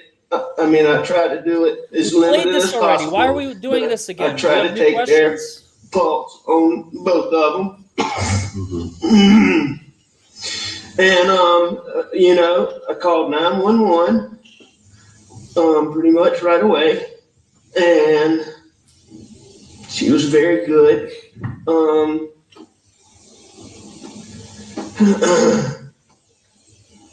I talked to her. I told her I was going to get off the phone to call some family members.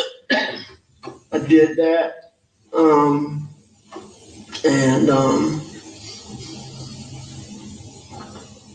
What family members did you call? I called my brother Randy, and I called my brother John, and I tried to call a little boy, a real good friend that's right around the corner from here, but I didn't get him.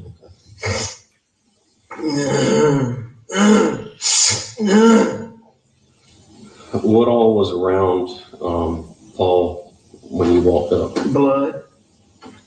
Anything else? I mean, there was some body things, yes, sir. I mean, like any other evidence? I know you said the phone fell out of the pocket, but did you see anything else that didn't belong or shouldn't belong or that wasn't part of Paul? No, sir, not. No, sir. How about Maggie? No, sir. You didn't see anything around them? What made you come out here tonight? I went to, my mom's a late stage Alzheimer's patient. My dad's in the hospital. My mom gets anxious when she does. I went to check on them and Maggie. Maggie's a dog lover. Okay. She fools with the dogs. And I knew she'd gone to the kennel. I was at the house. Just to be clear, you say you hadn't made the conscious decision to start lying about your wife and son's murder right there, correct?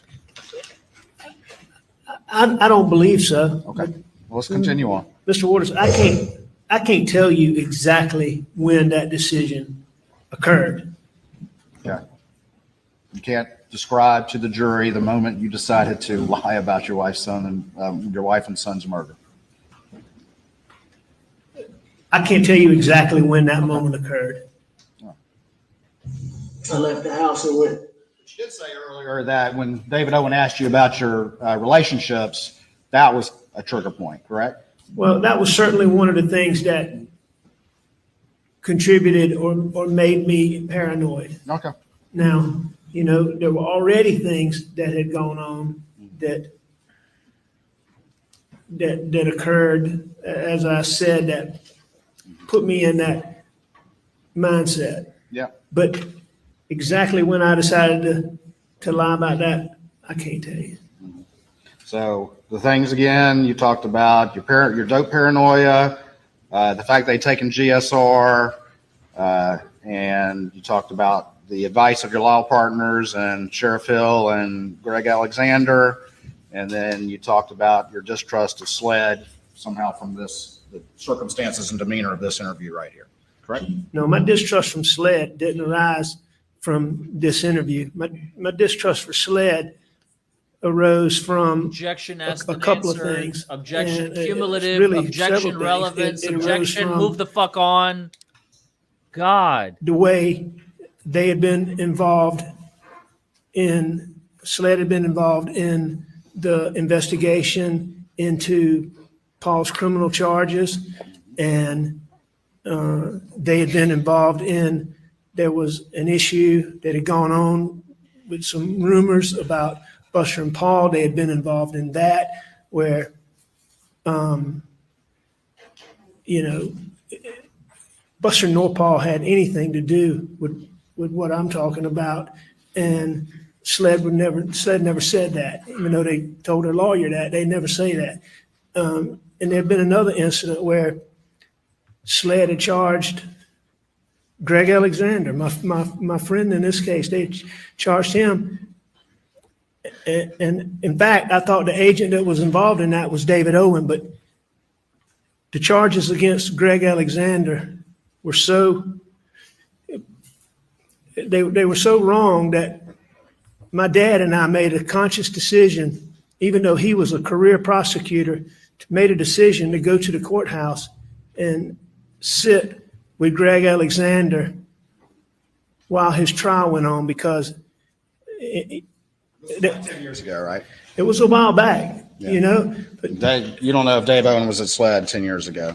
no, I checked on that, because that night, the officer who was involved in that case in bringing clearly manufactured charges against Greg Alexander. You're saying the night before you sat down for this interview, you were asking somebody about whether or not something about Greg Alexander 10 years ago in the wake of what had occurred? Oh, no, I didn't ask anybody. Okay, so that wasn't what you were discussing when you were sitting in this car. No, I wasn't discussing that. I'm just telling you that I thought David Owen was the same agent that was involved in that case. Now, I learned later, because I checked on it, I learned later that it was a different David, SLED agent, first name David with a different last name. I learned that later. I'm just saying that was all part of that process going on in my mind. So you're saying that you're sitting here right now thinking that this Dave Owen and this circumstances and demeanor of this interview, you're thinking that guy had been involved in the prosecution or investigation of your friend 10 years ago.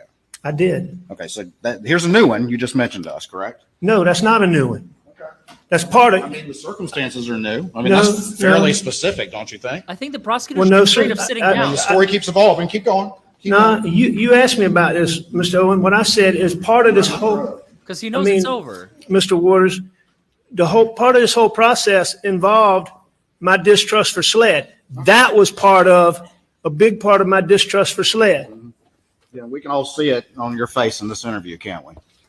Oh, I don't come know. on. But you said what you just That's said a why little you know bit ago, you're that losing. wasn't the lie. default That to wasn't a body conscious language. decision yet. So let's keep going. No, I'm not saying that. I'm saying I don't believe that it was. I don't Okay. know exactly when All right. I made the decision to lie about that. All right. All right? Well, if you see it, let me know, This okay? is so We'll bad. go forward. To my mom for just a little while. Tried to call her when I left. Texted her, no response.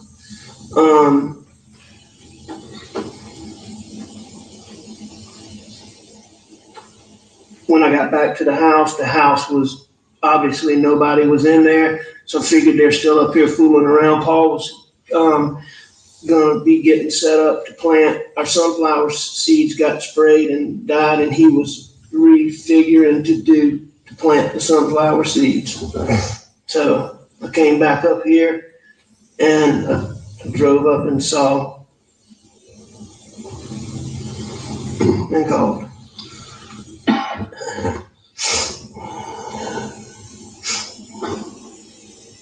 Had Maggie and Paul been arguing over anything? No, What was their relationship like? wonderful, Wonderful. How about yours and Maggie's? wonderful. I mean, I'm sure we had little things here and there, but we had a wonderful marriage, wonderful relationship, And yours and Paul's relationship? as good as it could be. How was Paul? 22. Okay.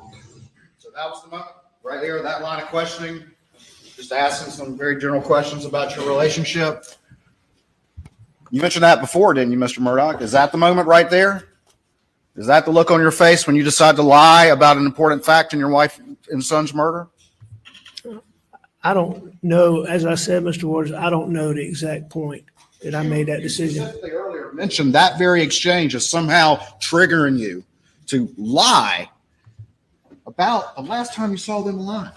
No, I'm not saying that that's what made me lie. I'm saying this whole set of circumstances caused me to be in a state where I had paranoid thoughts. Okay.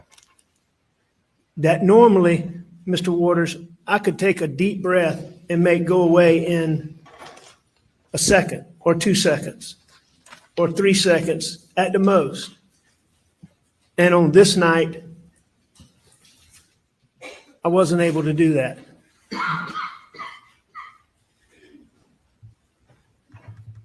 But all of those things that I mentioned, I believe contributed to that.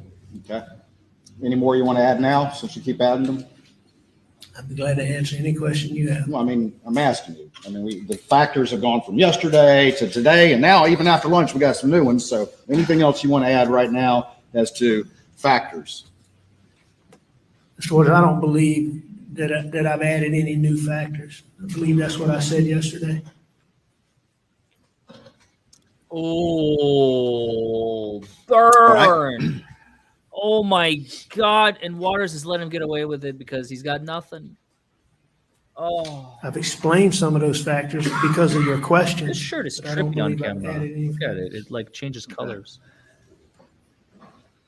All right, let me move this forward just a little bit. Yeah, please do. Okay, so For fuck's sake. The more Alex talks, most of this was stuff the from more Waters talks, the more Alex wins. Yes. between a couple of them, but not. It's not badgering. Yesterday in great detail about the At boat all. case, which you brought up on the 911 call. Alex is and doing to great. Daniel Green, and then of course in this first interview, correct? I did mention the boat wreck. All right, and you described that. Do you remember what you said in this interview about the boat wreck? Not About specifically. specifically the other people involved in the boat wreck? You don't remember specifically? Do you remember specifically? I guess you said no. I remember talking about the boat wreck. And I Don't know know that I talked about the boat wreck. All right. Well, I'm going to play now from 1714. any direct threats between any of the people on the boat specifically, but I do think there's been a small amount of yip-yap between a couple of them, but not recently. What was the term you used for that? A small amount of yip-yap? Yeah, and just to be clear, Mr. Waters, there was never, ever a point in time where I thought that the people that were involved in the boat wreck did this to Paw and Maggie. Okay. I've never thought that. All right. I never thought that, but it's literally one of the first things that you said out of the 911 call. No, that's not what I said. I never, ever, ever under any point in time believed that those kids that were riding in that boat or their parents or their families. I didn't believe that any of the families, the people that were involved in the boat wreck had anything to do with hurting Maggie and Paul. Okay. But I can tell you that at that time, and as I sit here today, that I believe that boat wreck is the reason why Paw and Maggie were killed. Okay. And I'm certain, I believe that. It was random vigilantes, the 5-2 vigilantes, huh? Now, what I believe, Mr. Waters, is I believe that when Paul was charged criminally,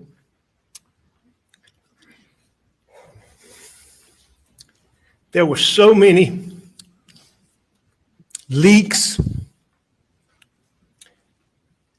half-truths, half-reports, half-statements, partial information, misrepresentations of Paul that ended up in the media all the time. And when I tell you the social media response that came from that was vile, the things that were said about what they would do to Paul, they were so over the top that nobody would believe anybody would get on social media and do that. But I believe then, and I believe today, that the wrong person saw and read that. Okay. Because I can tell you for a fact that the person or people who did what I saw on June the 7th they hated Paul Murdaugh and they had anger in their heart. And that is the only reason that somebody could be mad at Paul like that and hate him like that. Gotcha. All right, so we've got now. But that's why I did then believe it was the boat wreck, and I believe now that the boat wreck All right, so we've had got something to do with it. All right, so we've got random vigilantes because of the boat wreck. Now, I don't know that they're random vigilantes. Well, you just said it wasn't the family or the kid, or No. the kids or the family of the other kids in the boat. Could be correct? someone with So another what you're saying motive. is somebody off of social Why media. does it have to be And you don't have any vigilante? evidence of that, do you? Not You to- just believe that. You're just telling that jury that as you try to explain the lie that you told for the first time yesterday. Isn't that right? No, sir, that's not right. It's not right. All right. Well, let me ask you a question then. So what you're telling this jury is that it's a random vigilante. That's The your term. 12-year-old 5'2" people that just happened to know that Paul and Maggie were both at Moselle on June 7th, that knew that they would be at the kennels alone defense on shouldn't June the even 7th, object that here. knew that you would not be there, but only between the times of 8:49 and 9:02, that they show up without a weapon, assuming that they're going to find weapons and ammunition there, that they commit this crime during that short time window, and then they travel the same exact Objection route compound. that you do around the same time to Alameda. That's what you're trying to tell this jury? Objection compound. You got a lot of factors in there, Mr. Waters. Yeah, objection all compound. of which I do not agree with, but some of which I do. What the fuck kind of question was that? Thank you, Linda Flannery. Waters has lost it completely. Waters has lost it. He lost me. He lost you. He lost the jury. He lost the gallery. Even Alex's lawyers are like, they have a choice. Do I object? Do I not object? They whispered, no, they were on the money. They whispered something to each other and they both were like, fuck it. We're done. You testified earlier that after If I were Waters, I would just sit down This and happened. take the L. There's no point. There's nothing Let me left. back up just real quick. When you were driving to and from Please Alameda, don't why back were you in up. such a hurry? Move forward. Why you rolling 70, 80 miles an hour down that dark, beat up road? I wasn't in such a hurry. You weren't? No, sir.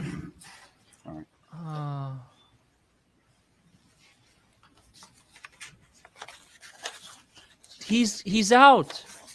Waters is out of ammunition. There is nothing left.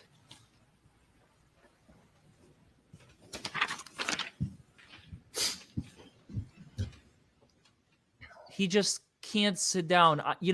Honestly, I empathize with Waters. I understand what he's going through. He's like, I don't want to lose this. I've been preparing for this for 2 years, and I still can't win. Show you what's been marked as States 573. Listen to that sigh. Recognize this. He's so frustrated, but he needs to sit down. I do.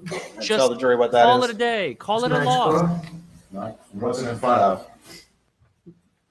The house at Moselle. And what's between the house and the Mercedes? The golf cart. Is that where it was on June the 8th, to your recollection? No, sir. Where was it left? I mean, it was near there, but that's not exactly where it was. No, sir. Okay, where was it? Where we would normally park it would be a little bit closer to the sheds. I mean, a little bit closer to the house, to the bushes. Your Honor, this, When was that photograph taken? well, do you recognize when it was taken? No, I don't recognize. No, You sir. wouldn't dispute that it was around the time in the aftermath. of Exactly, the murders, Kevin.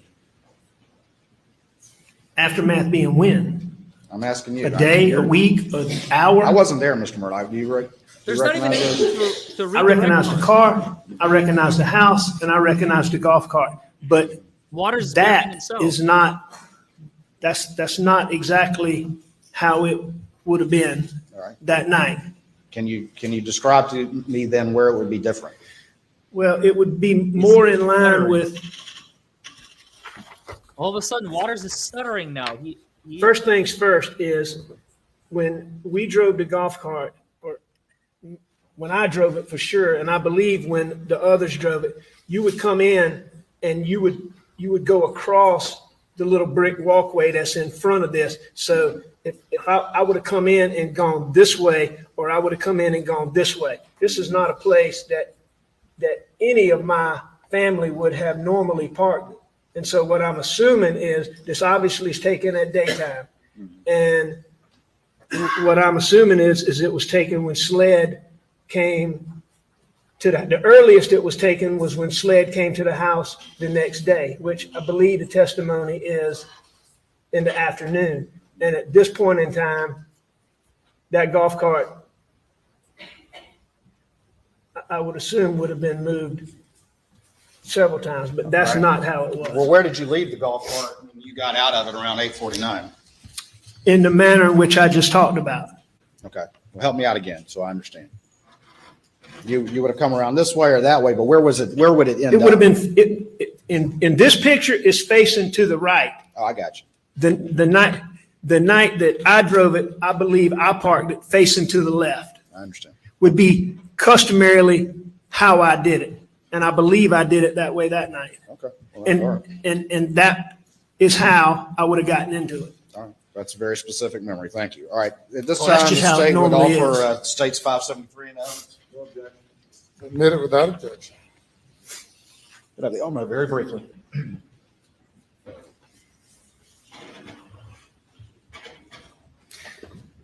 And see, Mr. Waters, you can see in the picture now that you bring this up on the screen, if you look to the right, you can see the actual steps. And just to the left of that would be where the little brick patio starts. So where I would normally park it, you would roll across those bricks and the end of the golf cart would be just past those. The one that I just highlighted. And we all normally parked it that way because the way you charge this golf cart is if you see that back seat that's sitting, you can see the edge. This is a 3-seat golf cart and you can see the back seat. I'm afraid it's going to be a lot of golf carts have the charger. This sits on the floor or something. This golf cart has a charger that's plugged in and a part of the golf cart. So you flip that seat up and it plugs in. After today, that's going to be his new nickname. Outlets are right up there by the door. Just wait. Okay. Anything else you want to say about that? I'm going to answer any questions you have, Mr. Waters. Well, I appreciate all that information in great detail. This is what happens when charges are brought to bring someone down who you personally hate. The state isn't Sustained. in this for justice for Paul Murdaugh or Maggie Murdaugh. It's just never parked that way I agree with Polaris. by the family.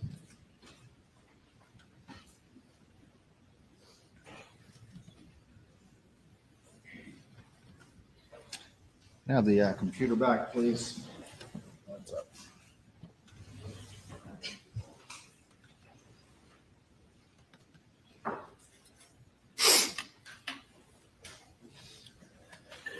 Mr. Murdaugh, I'm going to put up the second interview. This would have been June the 10th. I'm not going to play the whole thing, but I do want to go through a couple of things with you, okay? Anything you want to go through, Mr. Waters? Anything you want to go through, Mr. Waters. Notice how the cockiness in his sound, in his voice now. Oh, it's almost beautiful, poetically. Again, I'm not siding with the guy. I'm just saying it's almost poetic how this case literally turned on a dime in the last 2 days. It's poetic. I apologize. Got ahead of myself. I want to do one last thing on the first one.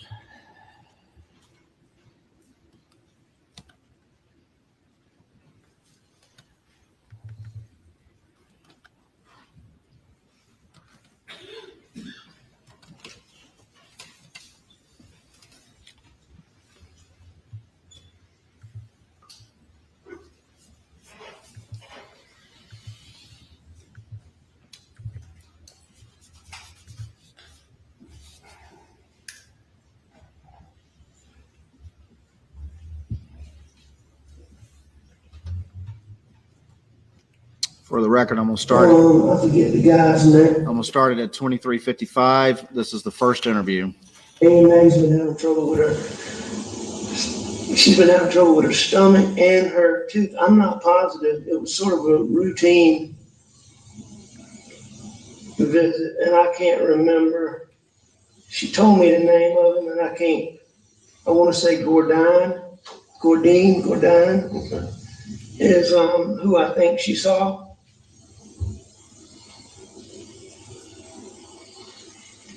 So was she back home around supper time? Or 6 o'clock, 7 o'clock?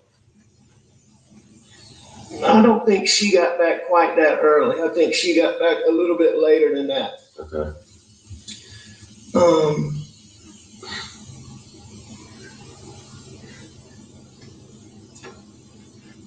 What did you do today?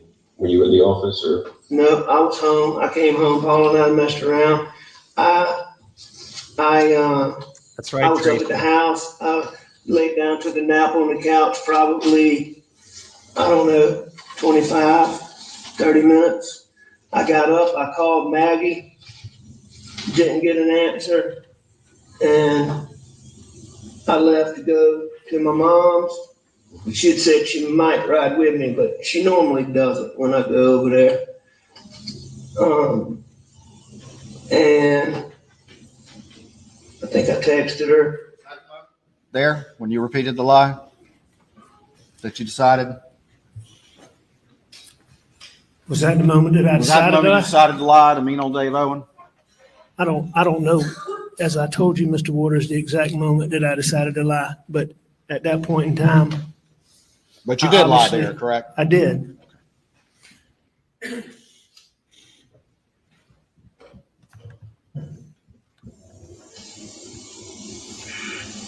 And she's very good about answering the phone, so that was odd, or calling me back. So that was odd, but it wasn't that big a deal.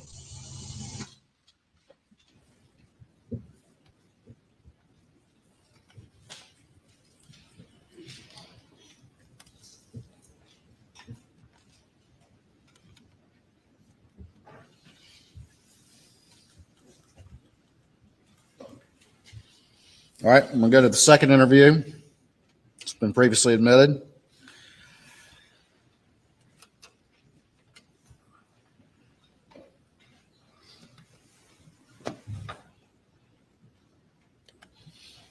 Let me ask you this before we start. You stated earlier during your direct testimony that after these crimes happened, you were around family was around you, your law partners were around you pretty much every minute after that, correct? Every waking minute. Didn't you say that yesterday? Yes, they were for a long time. All right. And this second interview was 3 days later, is that right? That's correct. And in no time with any of your close friends and law partners and family, do you confess the truth? Do you? No, I did not. Do you say, hey man, I think I messed up. What should I do about this? No, I didn't. You're not telling that lie to anyone, are you? Until yesterday. Objection, Excuse me? badgering. You're not telling that lie to anyone until yesterday, are you? Not telling what lie?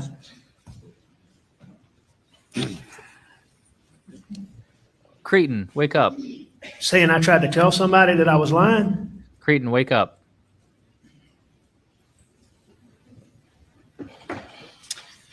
All right. He's fishing. Oh my God. Oh my God. God, are you joking? You just left it open? Hang up. So is it? And All right, I'm going to move this to approximately 24:56. This is a disaster. Alec is in complete control. Now he's in the he was in the passenger seat before, and now went to go to now Alec is officially in the driver's seat. red thing getting. All right.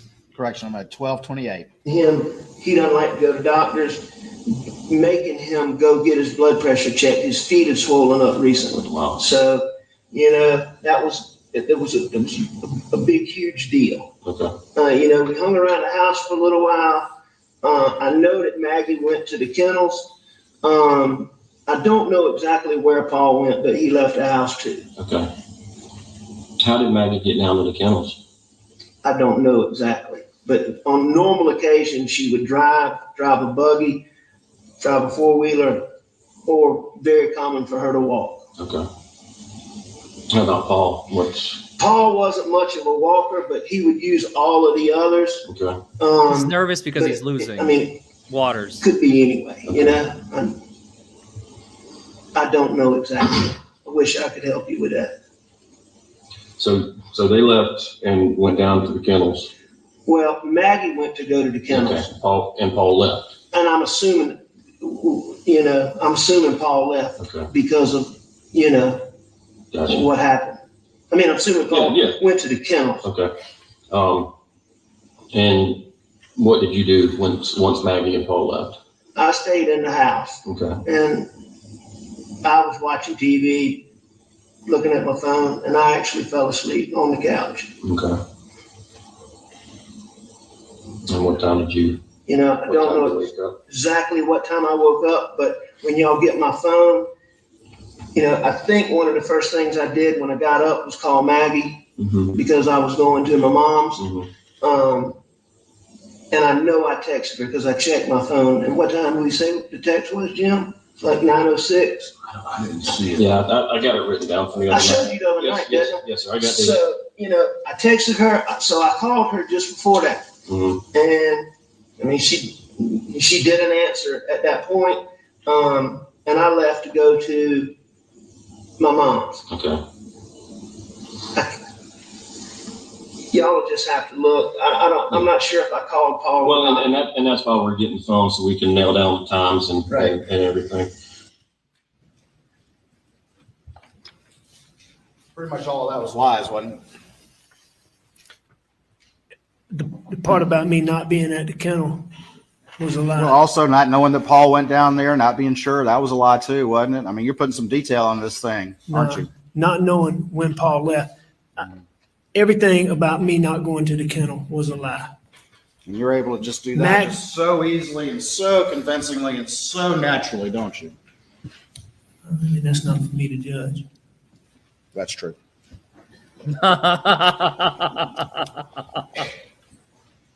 Wow. Wow.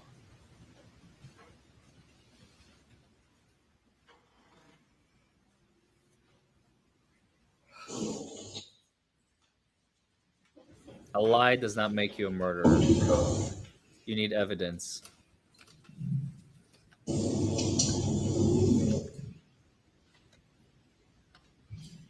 It's an odd story.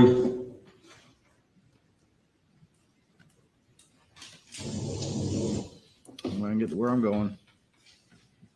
And the fact that he doesn't have it all So do y'all have any good clues? He lied because he was scared. We're trying to put a rush on that to get an answer quick, and hoping that's going to tell us something. That evidence, is it things you think are going to be helpful?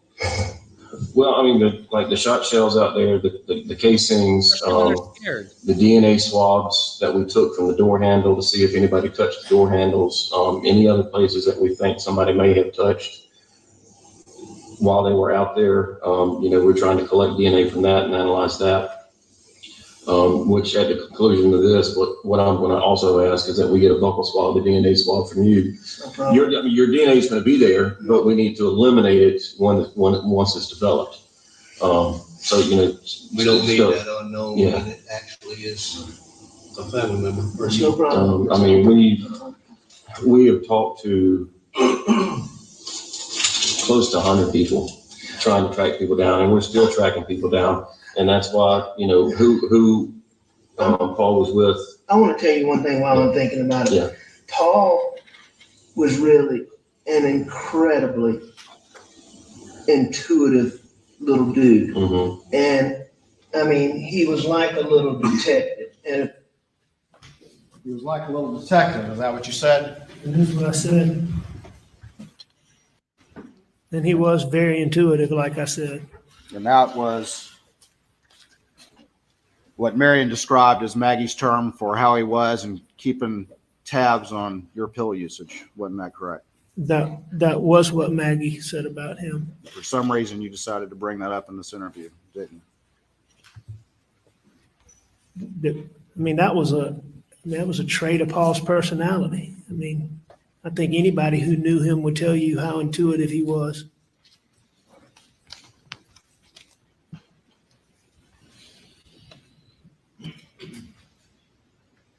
Got it. You shouldn't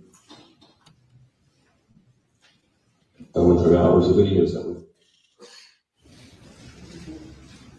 I'm not gonna lie, you All right. guys. For the record, I'm at 4630. I am bored out of my skull. well, thank y'all Yeah. very much. So Mr. Allen, You don't have to call me miss. You just call me Alec. Thank you for that courtesy. when you and Paul got back in the house, Miss Maggie's there, and y'all eat supper, which has been prepared. And you said you laid down and took a little nap. And when you got up, Maggie and Paul was gone, or did they leave when you laid down? I believe that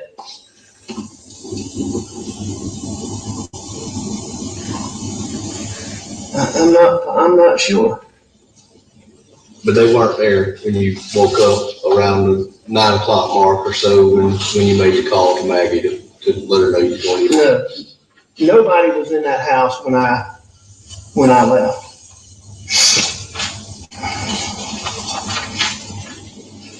That's what Waters is saying right now, Amanda. What am I going to do once this is over? Paul and you saw Paul and Maggie when y'all were eating supper. That's why he's not sitting down. Yes, sir. Okay. Your I'm answer actually was glad I'm not yes, sir. Is that correct? That's correct. Way more fun out here.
About to go to the August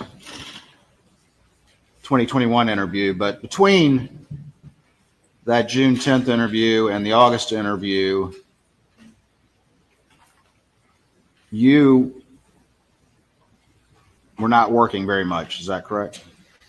If at all?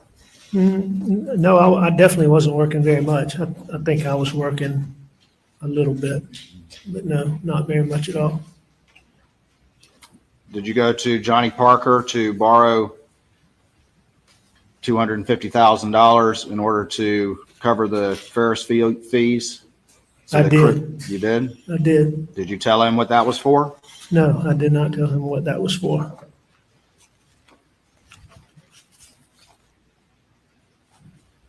Did you go to Russell Lafitte at Palmetto State Bank and get $350,000 in order to help cover some of the Ferris fees that you had taken to send to Chris Wilson? I did.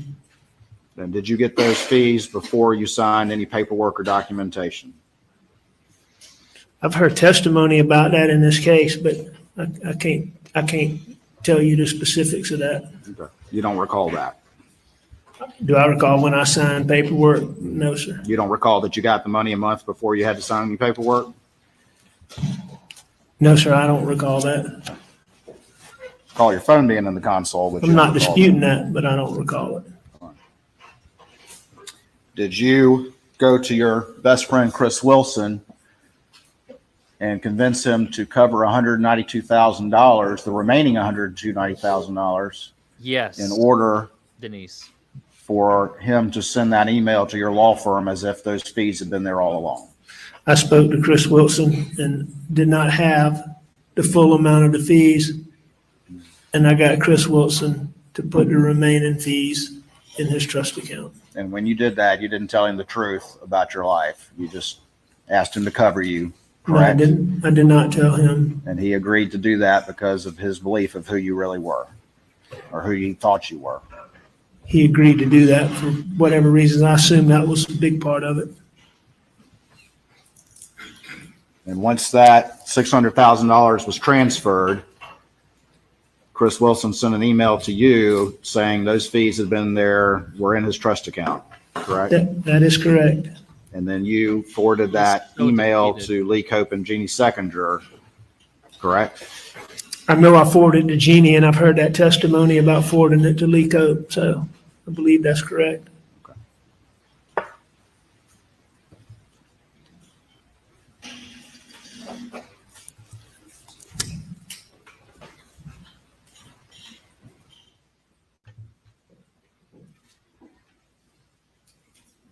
Why'd you not get it off in PSD? Because at that time, there were limitations on how much I could borrow because MAGS was passed. And so I was limited.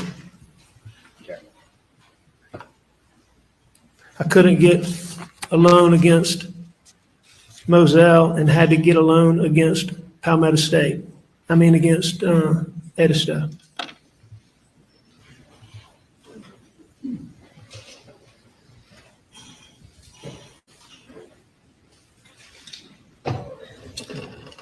Going to the third interview.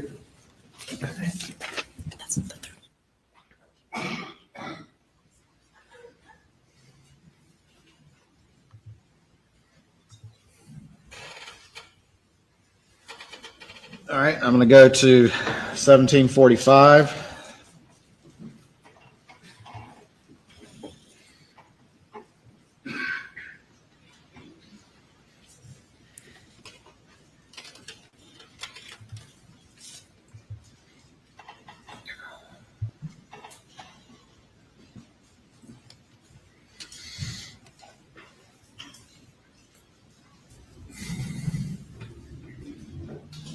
Apparently having some technical difficulties. I know. Emily, actually, You're having some brain difficulties is what you're having.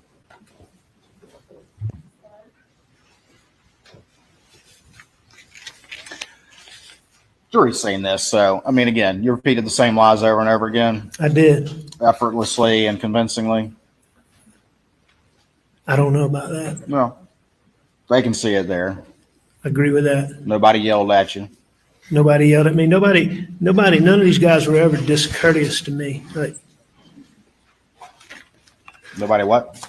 I said, none of those guys were ever discourteous to me.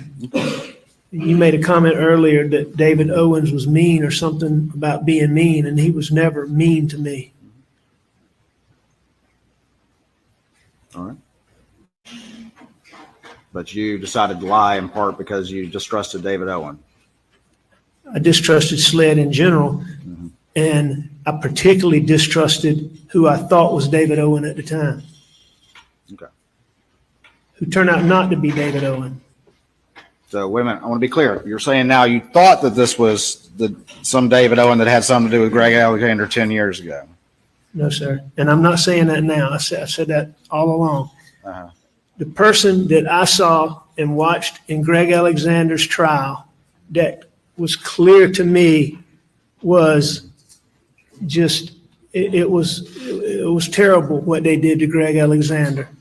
And the person at SLED who was responsible for that was a guy named David. All right, and I'm not even getting into his last name. I thought that David Owens that night was that guy. Later, down the road, and it was a while, I checked into that and I found out that I was mistaken, that it was not David Owens. So when we went back and we spent a lot of time going through that first statement, you're telling me now that you were sitting there thinking that this was a completely different guy the whole time, and that was on your mind during that entire interview. Yes, at the time, I thought that David Owen, no, I didn't think David Owen was a different person. I thought that David Owens was the person that my dad and I had watched. Just, I mean, my dad and I truly thought the evidence was manufactured, and I thought it was David Owen, and I was wrong about that. But that's what I thought that night. Any other factors or details you want to add about your decision? I want to answer any question you have, Mr. Waters. Any more? Do you have any more questions, sir? No, I mean, any more about your decision to lie. Oh my God. Let's get it all out now. Do you have any more questions, bro? If you have any questions, I'll be glad to Come at answer. me. All right, well, I Fucking do. go. Let's go. Bring it. Bring it. That's like Alex right now. Tell me about the replacement blackout. You initially told law enforcement that you weren't sure whether or not there was one, correct? Correct? Oh, no, sir, you're absolutely wrong about that. What did you say then? Shortly after this, it became being told that Paul's gun had been stolen. And the one you heard talk about being stolen from the thing.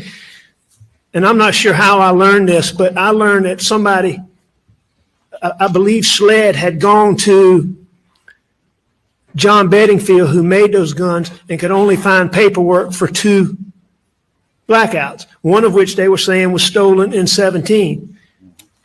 And that's what they were telling me. And I was certain and told them that I was certain that there was a third one. But initially in June 8th and June 10th, or June 10th, you were saying that you thought that y'all had replaced it, and then you kind of wavered and then eventually said you did replace it, correct? I don't believe that's correct. No, You don't sir. believe that's correct? No, I don't believe that's Did you correct. say to law enforcement that you thought that the third gun, the replacement blackout, had gone missing in Christmas of 2020? It did go missing in Christmas of 2020. So you're telling them that one also had been missing 6 months prior, correct? Answer my question first, and then you can explain. Did you all tell law enforcement that that gun had been missing since Christmas time? I told law enforcement that when we looked for it at Christmas time, we could not find it. Okay. And that was accurate. We looked for it when we were trying to shoot hogs, when we had a group of people out there, and we could not find it. Okay. But you now know that it was there as late as turkey season. I know, sir. I know that Will Love and Paw had it right before turkey season, like Will Love and testified to. So it was around, actually. It was around there at some point in time there, yes, sir. They don't have anything. So you're saying it got They don't have one. stolen a second time, or you just don't know? No, I'm not. The 12-year-old stole it a second time? I never said a 12-year-old stole any gun, Mr. Sorry, the Waters. 5'2" people stole it a second time? The 5'2" people? I don't know that it was stolen. I just know that when we looked for it at Christmas time, we couldn't find it. And I know this, I know that. Just real quick, I want to say that, remember, Waters said that his cross is only going to take like 3 more hours tops yesterday. He's been going on the entire day. This is like hour 6 of his cross examination out of the 3, just for the record. I can't remember about Buster, but there were several people who didn't even know that gun had been replaced. So that tells me that that gun did not stay where our regular guns were. And I know that I didn't see it there. And that tells me that they didn't see it there. Of course you didn't see it there because it's got to be missing, correct, Mr. Murdaugh? Ask that Yeah, question one more again. circumstance for your latest story to work is that it's got to be missing as well. It was when you told law enforcement it was missing at Christmas time. Now we've had testimony at this trial, and now you're still claiming that you never saw it. It must have been kept somewhere else. Where else would it have been kept? It could have been kept anywhere, Mr. Waters, the way Paul did guns, the way guns were handled around there. I was terrible about that. You're terrible about that.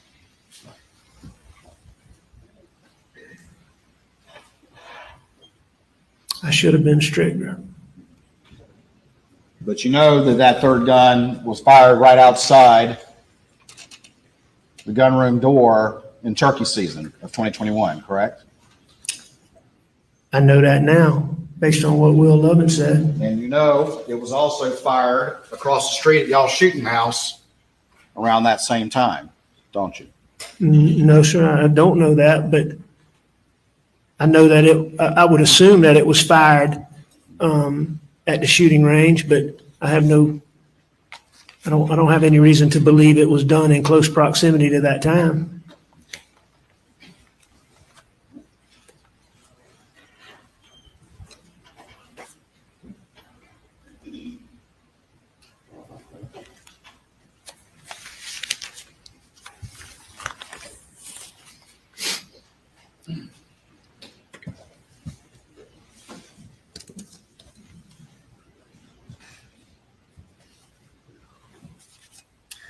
A few months go by, That's what he's trying, I guess, Michael. a couple months go by, I think it's more the and latter. you get confronted about your thefts from the law firm, correct? September of 21. Now he's going And back in unlike time. June the 7th, when Jeannie confronted you, this time they had unassailable evidence, correct? Yeah, that's correct. I mean, they had, No wiggling out of this one, correct? I didn't try to wiggle out of this one. Well, you've been wiggling before, though, right? You wiggled when you stole your brother's money twice, correct? I admit almost all of these things, Mr. Waters, but that's one of the things that I take dispute with, Which one? that I stole that money that you're referring to. You're going to dispute that? Let's hear about that then. Tell me why you dispute cashing that check twice. I don't dispute cashing that check twice. But you're going to tell this jury that you accidentally didn't realize that you were supposed to be receiving some $125,000 check, $120 however $1,000 check, 2 times. How many $120,000 checks do you receive? I got that check, and this is several months after. I mean, you can look at my finances and you can see how I was doing. I didn't balance a checkbook. But the fact of the matter is, when I got that check, I asked about it.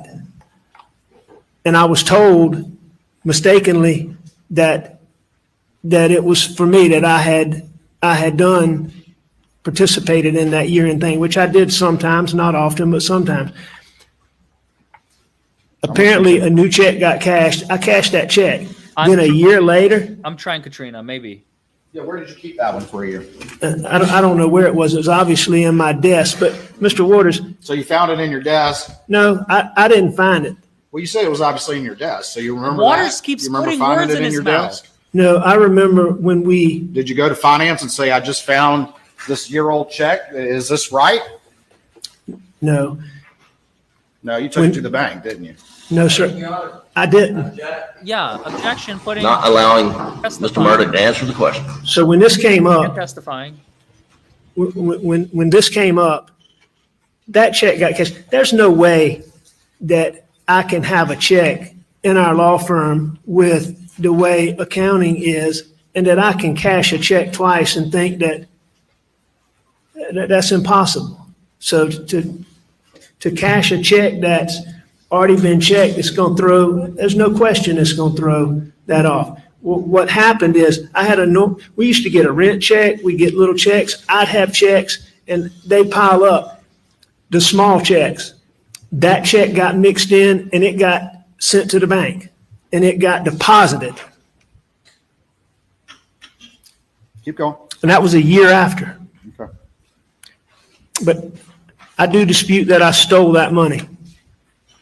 That money. All right. Well, I mean, you brought it up. So any of the other money you dispute stealing? No, sir, you brought it up. I was just telling you that was the one I disputed. All right. And you heard Ronnie Crosby and Mark Ball testify about that, correct? I heard Ronnie and Mark testify about what they thought about it. Yes, sir. All right.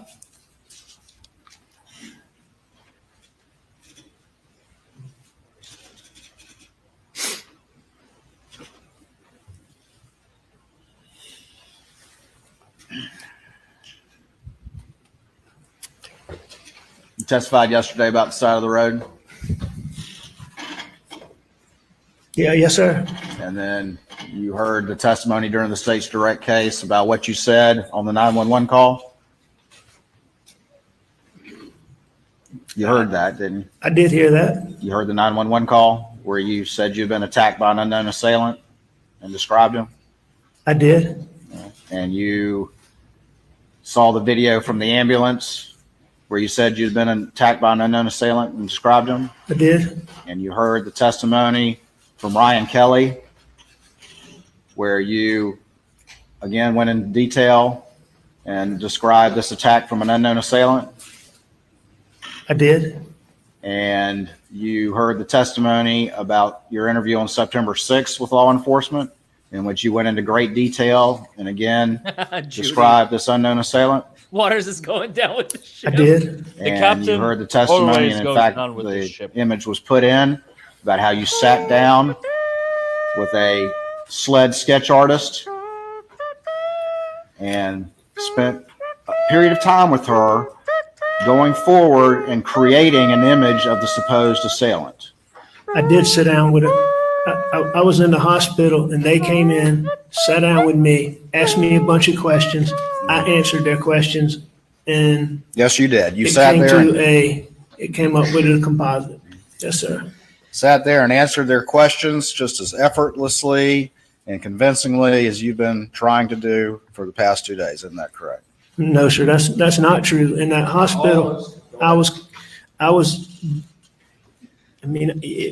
I couldn't sit still. I was standing up. I was walking around. I don't even know what they're I was talking using the about bathroom anymore. with the lady sitting right there. I was 2 days into not taking, 3 days into not taking pills like I had been.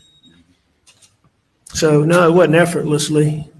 But I mean, I told him what I told him. I don't dispute that I lied. It was all lies, though, is the point, correct? It was. Yeah, we got I it. mean, you're saying withdrawals, but you still were able to pull off lies in great detail. I Correct? We lied got that too. to them.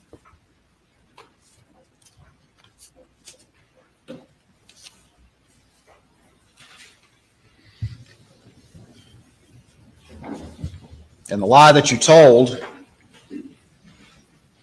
of an unknown assailant was to try to make people think that the quote real bad guys were back again to finish the job. Isn't that true? No, sir, that's not true. That's not the effect that you intended that story to have? The effect. Did it have that effect on people that you knew? How would you know that? Objection, speculation. Isn't that the exact effect that it had? I don't He think there's many speculate people that believe that. No, sir. I know the people that Oh were, my God. I mean, Where are the the people rules that of were evidence? closest to me didn't believe that. How can you speculate about So, whether they no, bought no, whatever sir. Accountability he's is trying at to your sell or door, not? Mr. Murdaugh. Bad things happened. Isn't that true? When accountability is After at my your life- doorstep, Go Let ahead. him answer. bad things for God's happen. sake. What do you mean by bad things? June 7th happened. September 4th happened. I don't believe that June the 7th happened because accountability issues were at my doorstep. Now, I do believe in September that I tried to get a man to help me kill myself because issues were at my doorstep. Every time, or I'm sorry, for the first time in your life of privilege and prominence and wealth, when you were facing accountability, each time suddenly you became a victim and everyone ran to your aid. Isn't that true? I disagree with that, but I mean, what you're Shame for you is an extraordinary provocation. Isn't that true, Mr. Murdaugh? Hang on, let me just finish this. You seem to be implying 2 dates, June the 7th and September, and talking about accountability issues. And I mean, to me, those two things are totally different. There were no accountability issues on my doorstep on June the 7th. That's what you say. And in September, Not what other people say. I was trying to, well, no, I mean, been a lot of people, well, James said mean mug stuffed her ears. But in September, that wasn't designed to gain me sympathy. That was designed for me not to be here because I didn't want my son to have to deal with the wake of the things that I had done. But that's not the story you told. The story that came out of your mouth right away was the story of you getting attacked by some unknown assailant while you were trying to change a tire and run flats. I don't see. Well, That's the story that you told. That is the story I told, but that's because the man who shot I me decided to step out. did not shoot me that day as I intended. And I had to have a story as to how I got shot. So I lied. So you lied. And you're saying that people in your family and your friends didn't instantly believe that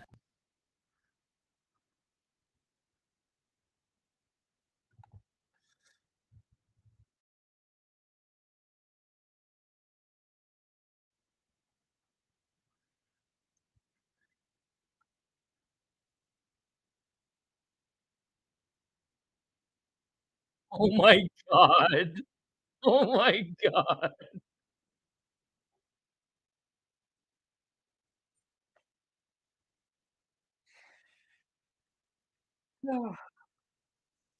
Damn, dude.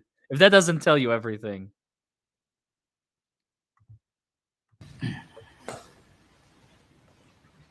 No, I know I lost it. I switched real quick.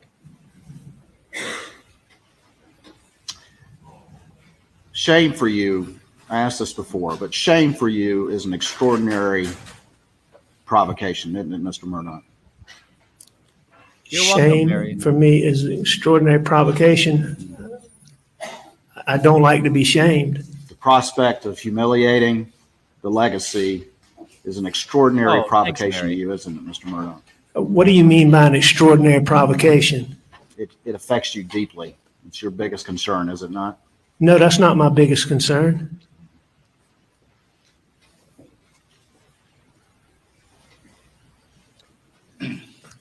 You're a middle-aged man like me. I'm 54 years old. I'm not sure. You look like you're in better shape than me, so I don't know. Oh my God. I was actually a couple of years behind you in law school, but we never knew each other, did we? I never knew you, no, sir. You're done, Waters. You're done. Had a very successful career. D-U-N, done. Up until this point. You know, Simple question. And the answer to that is no, Mr. Waters. I was an addict for more than 20 years. All right, so making millions of dollars over a decade Oh my God. is not having a successful career. Is that what you're going to tell the jury? No, that's not a successful career. When you Okay, well, let me put it no, like this. hang on. Let me just. All right, go ahead. You know, it may have been what you perceive as a successful career, but you know, I was the one who was fighting that.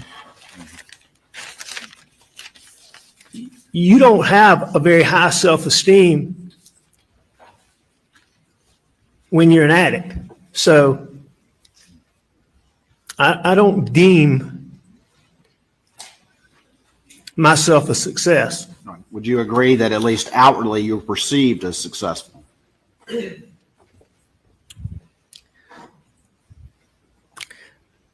I made a bunch of money, if that's what you're wanting to get at.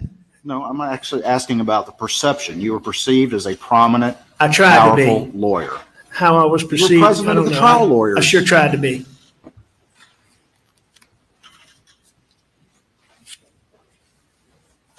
You lived a life of possessing authority. Possessing authority? Yeah, we saw the badges. You just admitted of your prominence in the legal community. I don't think that I lived a life of possessing authority. I never saw myself as that way. You don't think you lived a life of privilege? I think I was very privileged.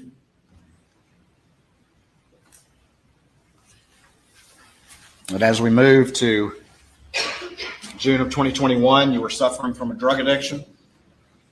Absolutely. Your father was terminally ill. When? I mean, As we move to June of 2021, no, sir. he was very ill. He was very ill. And you were coming to a point of financial crisis.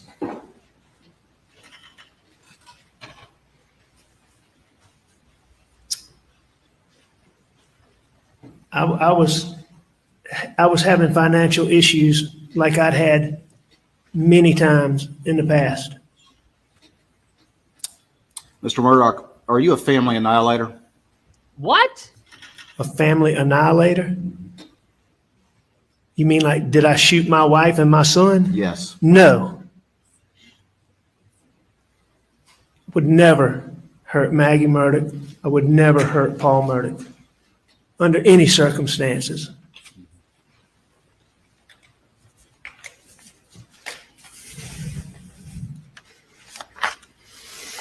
Thank you. Say that. Oh, God.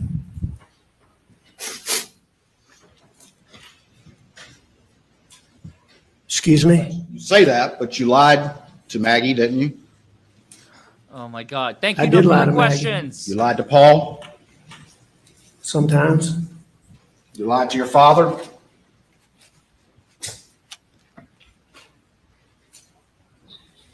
I'm sure I did at some point. Did you tell him all the stuff you'd been up to over the years before he died? No, I didn't tell him. Did you lie to your brothers? About financial things? Yes. I would have lied to Randy at some point, I'm sure. Did you lie to him about the last time you saw your wife and son alive? I did. Did you lie to their wives?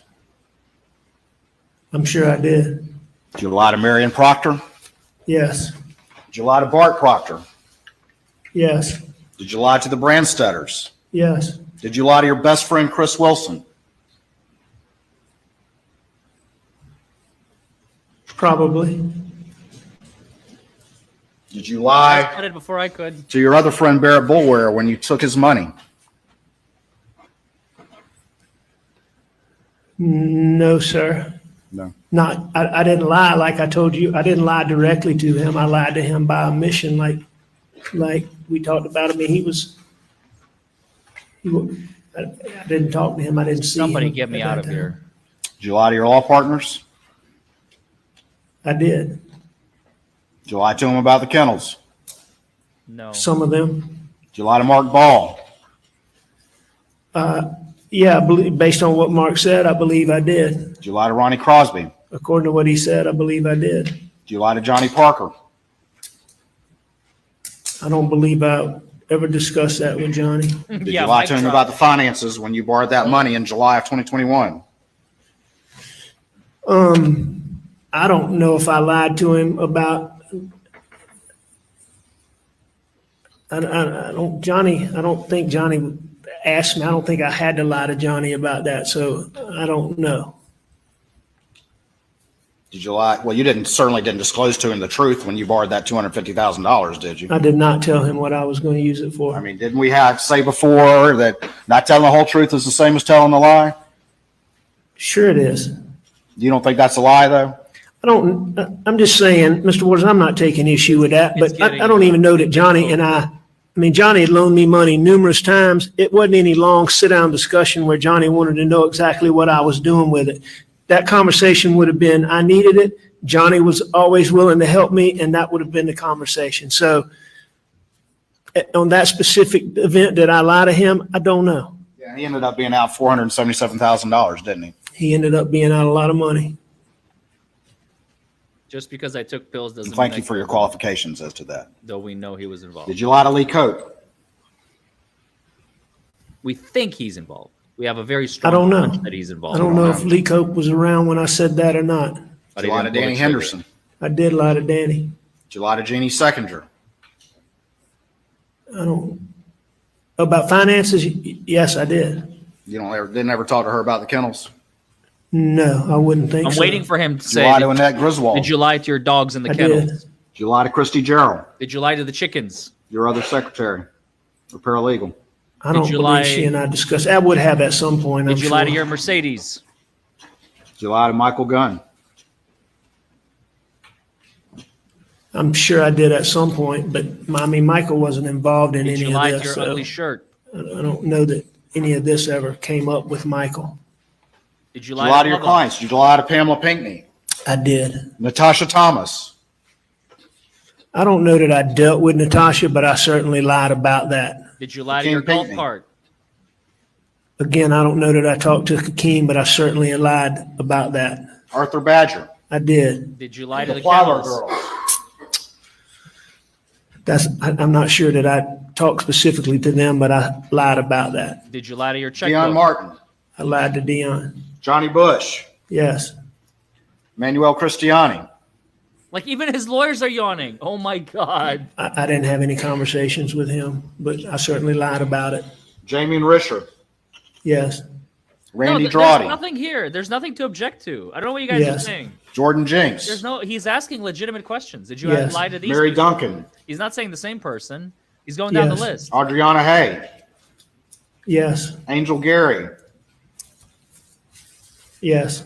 Christopher Anderson? Yes. And you're lying Elise to Mallory. today. That's the final Yes. punchline. Just wait for it. Wait Thomas for it, Zach. Moore. It's coming. No. You never lied to him? You just took his money. You never had to actually lie to his face, is what you're saying? He and I never had a conversation, but I did take that. I did take that money. Did you lie to Tony Satterfield just a couple of months before June 7th?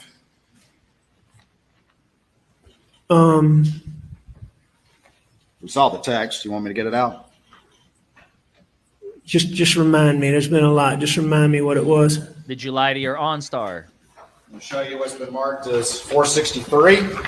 And I don't remember the exact date. So That was in April of 2021. Is that right?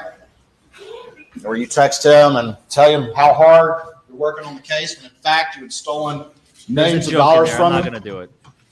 About something Tony about Satterfield, who got up on the So stand and hard. told the jury about that? I texted him on April 12th. So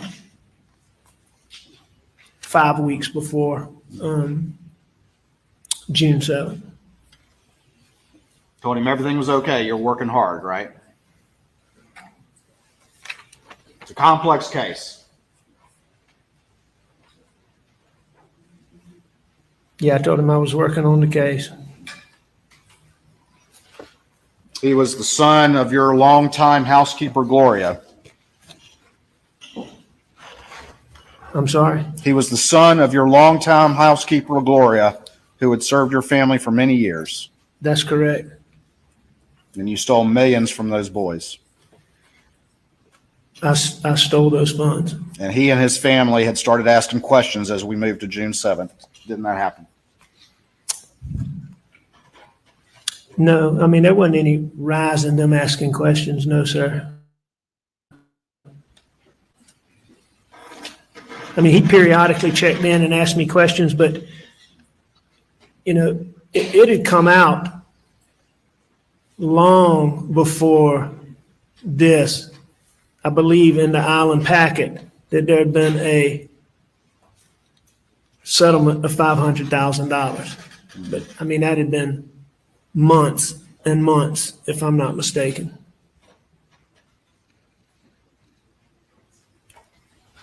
And so I didn't notice any uptick in Tony asking questions, and I don't believe that there was any uptick in Tony asking questions before June the 7th. This is the Bible Belt. Did you lie before God? So you just gratuitously out of the blue decided to lie to him and send that I do, text? Amanda. Or were there You have things to be going on a on computer externally that caused you to or an Android. to head him off at the pass before further questions started to be asked about money you couldn't pay back at that point in time? Nah, I don't think there was anything. I mean, I was literally April just thinking that, 21st? Basil. He's gonna have a I don't long know ass what weekend. external factors Waters you're talking is. about. Do you want to explain that one anymore? Explain what? Whatever you want. I just want Whatever to you answer your want. questions, Mr. Waters. Oh my God. This dumpster fire.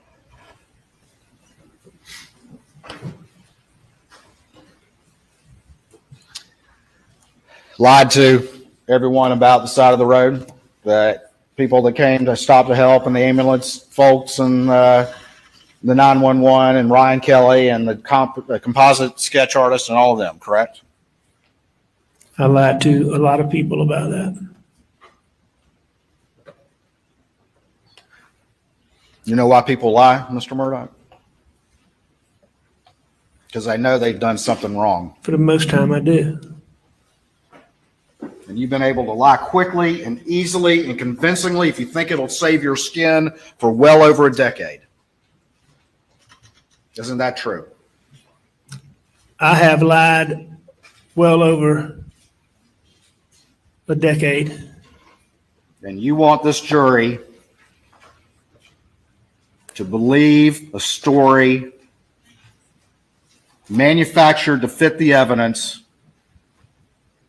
that you brought forth just yesterday after hearing this trial's worth of testimony. No, sir, that's not correct. Everyone is texting me right now. Like, I'm Mr. annoyed Murdaugh. by Waters. Waters is annoying. When will Waters stop? We went through this for a while. This is But you remember at the insanity. beginning of your testimony, I asked you whether or not you agreed that trying to explain your presence on the kennel video was the most important part of your testimony before this jury. Remember that?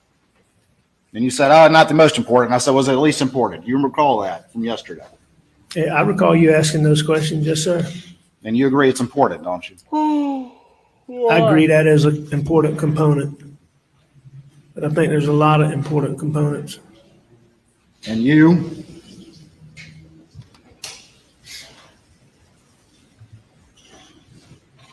testified yesterday and during cross yesterday and cross today. It's kind of evolved on the fact of the factors that led you to Linda. decide to lie at some point during that interview with David Owen, correct? I don't think those factors have evolved. I mean, you've asked some more specific questions, but those factors are still the same factors. You may have asked questions and gained a little more detail, but those factors haven't changed. But it was the dope paranoia. It was the fact that the deputy took your GSR. It was the fact that your law partners and Greg Alexander and the sheriff were telling you needed to have a lawyer before you talked to police. It was a factor that you got in the car with Dave Owen and thought he was somebody else from some case 10 years ago, correct? That believing David Owens was the person involved in the case that I talked about was one of the factors that caused me to distrust SLED. All right. And then also you said that they started general. asking you about, in that first interview, about your relationship with Maggie and Paula. And that's one thing you mentioned as well, And correct? that was certainly something that contributed to me having paranoid thinking.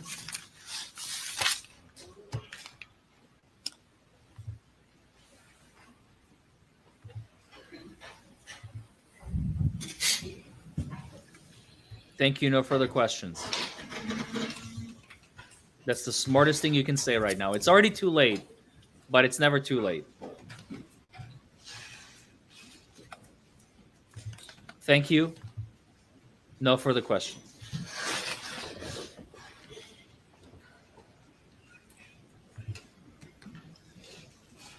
We can only hope.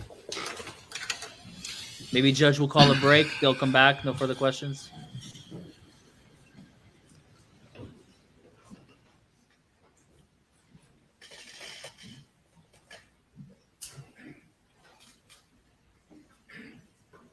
Thank you. No further questions.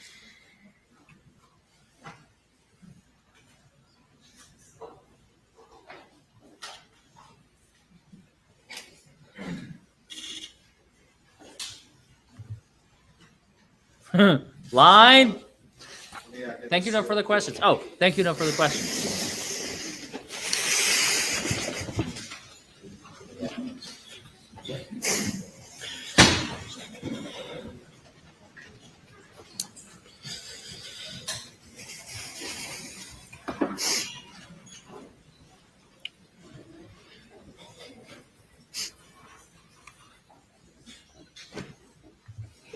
I hope so. Time to cut our losses. Are we good? Thanks, Sharon. For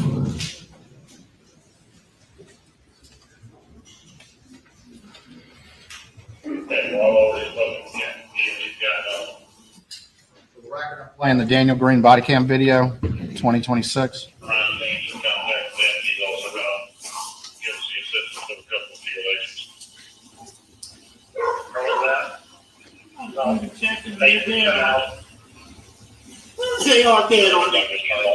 Yes, sir. That's what it looks like.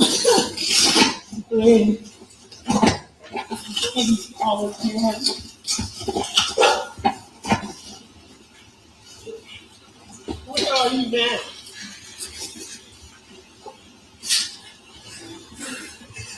At this point, it's starting to become cruel, Fast Lux. Yeah, the police are here now. The police are here now. I don't disagree. That's my brother. Okay. When was the last time you were here with them, or talked to them, or anything like that? Just let out the biggest sigh. He's over it. It was earlier tonight. I don't know the exact time, but Okay. I left. I was probably gone an hour and a half from my mom's, and I saw them about 45 minutes before that. That was Sergeant Green, correct? Yeah, that was Sergeant Green. And at that point in time, SLED was not there. No one had gotten GSR from you. Your law partners or Sheriff Hill were not there. That's correct. No one had asked you about your relationships. David Owen was not there. That's correct. But you still told the same lie. And all those reasons that you just gave this jury about the most important part of your testimony was a lie too. Isn't that true, Mr. Murdaugh? I disagree with that. Nothing further. Oh, thank God. Oh, I couldn't be happier. Come on, Judge, call a break.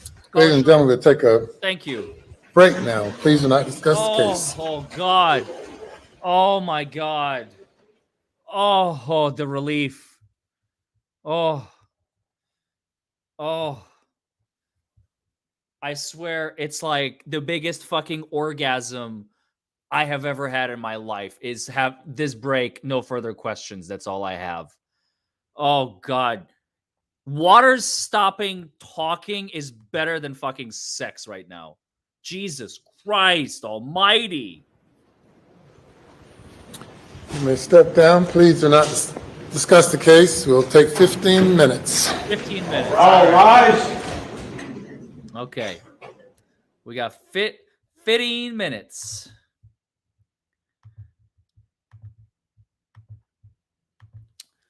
Oh, fuck.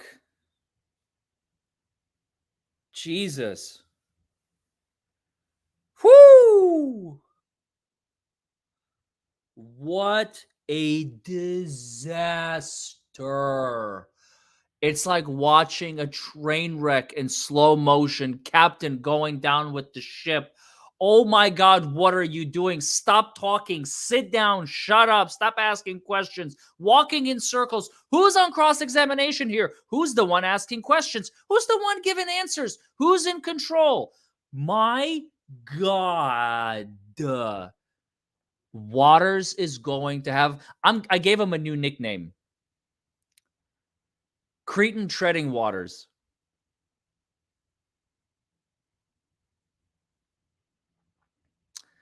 Or Cretan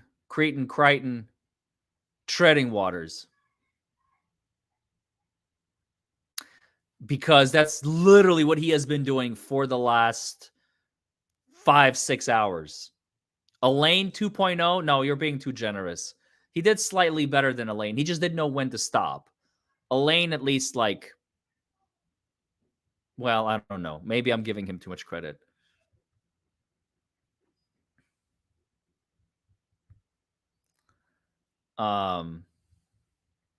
Wait, what?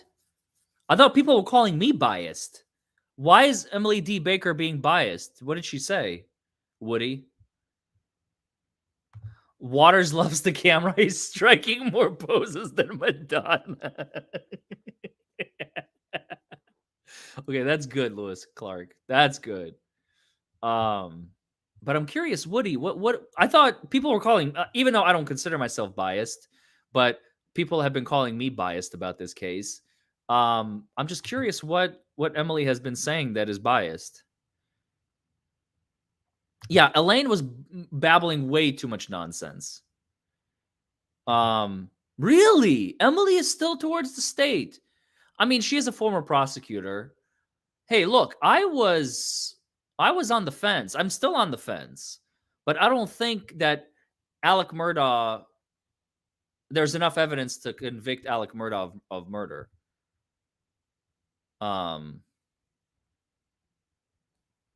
Wait a minute. Hold on. Emily D. Baker has her mind made up? Does she think he's going to be found guilty? This is going to be interesting. Because I think there is 0% chance to show that Alec Murdaugh, he's a very good actor. He is. Either he's telling the truth or he is a phenomenal actor. I was not buying his lies, but I was waiting for the state to bring something out. Yesterday, remember, I was like, oh, Alec Murdaugh's full of shit. I do not buy his acting. I do not buy anything he's saying on direct. And I was like, oh, come on. The cross has to be the nail in the coffin. You gotta pick him apart and destroy him. And it never came. It never came. And if it's not there, then it's not there. It's a hung jury. They can't convict. It's not enough to convict. And the jury deserves a trip to the Bahamas after that. Never mind a 15-minute break.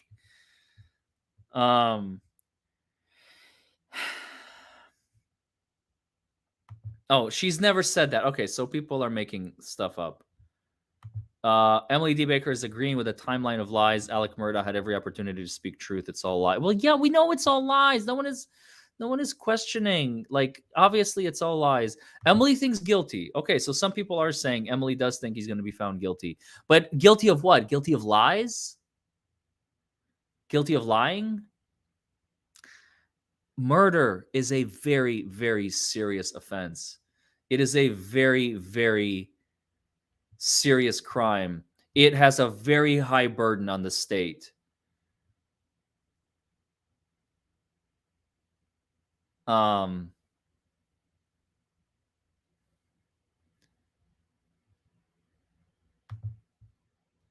Who said Waters was great? Bumper. You need to stop doing bumps, bro.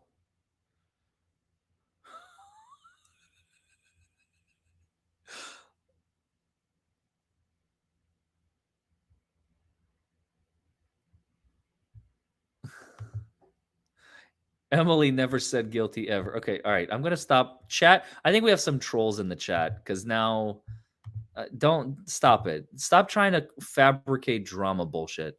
I was asking a sincere question, and now I'm getting trolled, and I don't like it. Oh yeah, no, I believe that too. Okay, here we go. Okay, thank you, Alexandra, for the clarification. Emily D. Baker believes he's guilty. I think so too, but the verdict will not that the verdict will be guilty. That makes sense. I'm on the same boat. I'm on the same boat. Yes, this is subscriber only mode. No, Sean Lai, I'm not even highlighting your comment.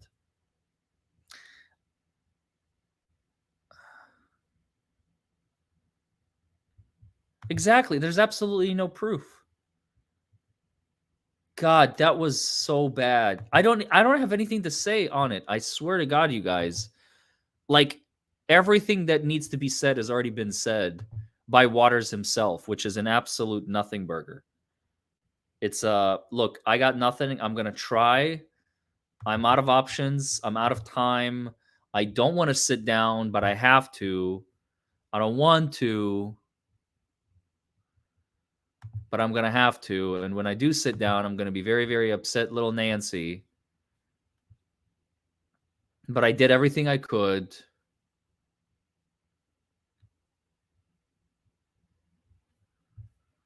I don't know. This cross was murder.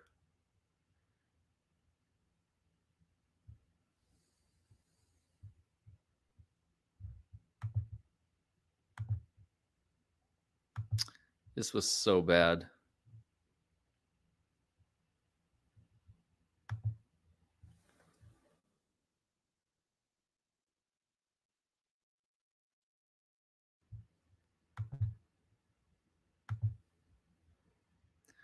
This was absolutely atrocious. That cross was murder. I was waiting for somebody to say it. That's so clever. I was thinking it too. I love that. Ryan Forstrom says, is it just me, or is there a far distance between lying and brutally murdering your family? They're usually in the same boat. So if you have ever told a lie in your life, you have murdered your entire family. This has been a public service announcement from the DY Guy Plus. In no sane world is he found guilty. You think Binger and Waters Snapchat each other advice? You think Binger and Waters Snapchat? I thought you were talking about the Snapchat video in this case for a second. Now I got it. Waters need to be charged with murder for murdering his own case in one swing. Swing and a miss. The only one who hit a home run today was Alex. Thanks, Sharon.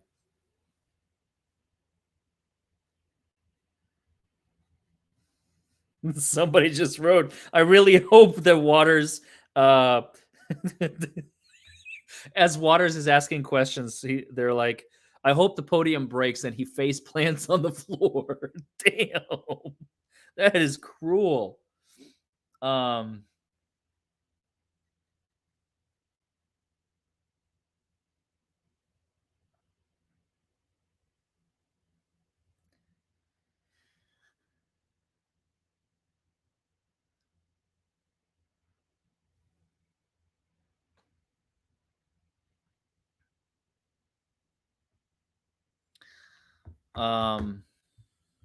That is so cruel, but it's funny. Oh, troubled waters. That's good too. I like that. I like that.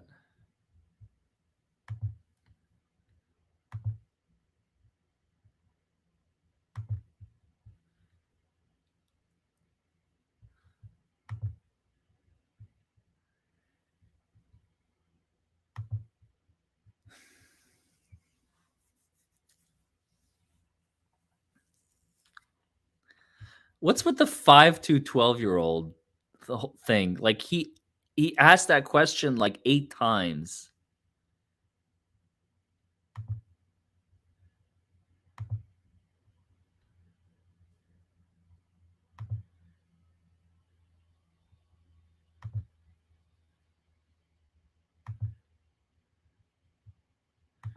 What's with 5 to 12-year-olds? Morgan Freeman has to play the judge in the movie. Oh, yes. Do we see an early retirement for Waters? I think when he said no further questions, that was his retirement. Am I wrong? Am I missing something?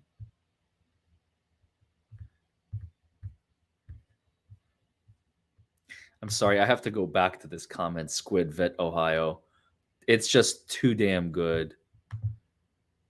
It's just too damn good. Do you think Binger and Waters Snapchat advice to each other? It is so good. Oh, thank you for that. That's so refreshing. Binger, all right, chat. I know that name. He's a prosecutor in that. He's the prosecutor in the Kyle Rittenhouse trial, right? I'm pretty sure that's right. I know he's a prosecutor. I think he's the prosecutor in the Rittenhouse. See, I didn't follow the Rittenhouse trial as much as Nick did. But I'm pretty sure he's the prosecutor in Rittenhouse.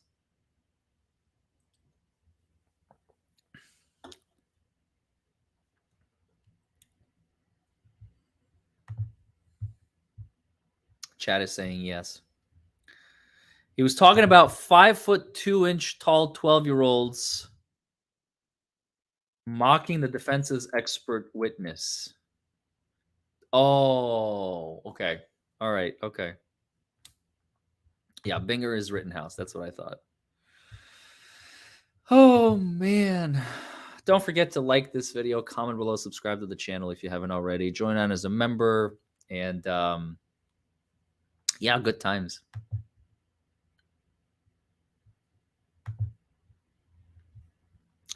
Good times. We're going to finish this day out. It's already, we have about an hour 20 max left of court time.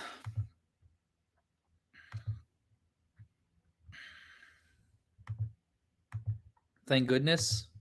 I'm just going to put it on the side here as they're finishing up. I just don't want to miss it when it does resume. But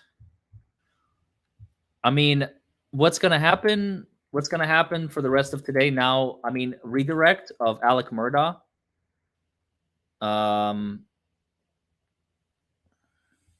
Ashley Bracken, where have you been all day? Like, seriously? Juror reactions? Yes. That's my answer to that question. We had one apparently stuffed tissues in her ears. You obviously are behind the times, aren't you? It's okay. I forgive you. Okay, so what's coming up next? Next, we're going to have Alec Murdaugh still on the stand. Redirect examination. It's going to be very brief. It's going to be very short. They're saying they're going to have 2 more witnesses. Honestly, if I were the defense, unless they're so absolutely necessary, I would just waive them. If not, maybe do them on Monday. Don't do them today. Do I think Buster did it? No. No. There's no evidence of that. So, redirect of Alec, I mean, that's going to be short and sweet. It's not even going to take the full hour. I think it's going to be very... There's nothing really to ask. I mean, honestly, what is there to ask? The defense knows. They know the facts better than I do. The facts of the case.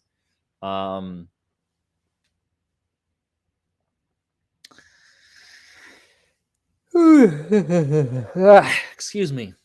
I would even forget about the other 2 witnesses if I were the defense. They don't need it.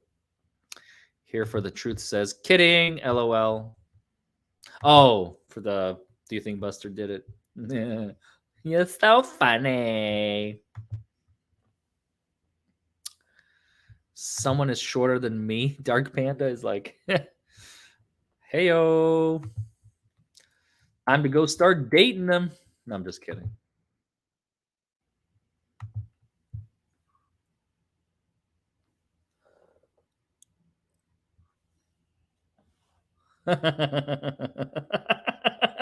Sorry, I'm laughing. My thumbnail maker is making the thumb for tonight, and it is perfect. It is like everything I wanted it to be. That thumb is going to be going up in a couple hours, maybe less than that, maybe an hour. How long on a verdict? Friday. Next Friday. We have a week. 5 court days before they, I think. So if we do have the two witnesses, the two defense witnesses, and closings, assuming they all get done on Monday, closings Tuesday morning, jury deliberates Tuesday afternoon, all of Wednesday, all of Thursday, verdict Friday. That's my prediction.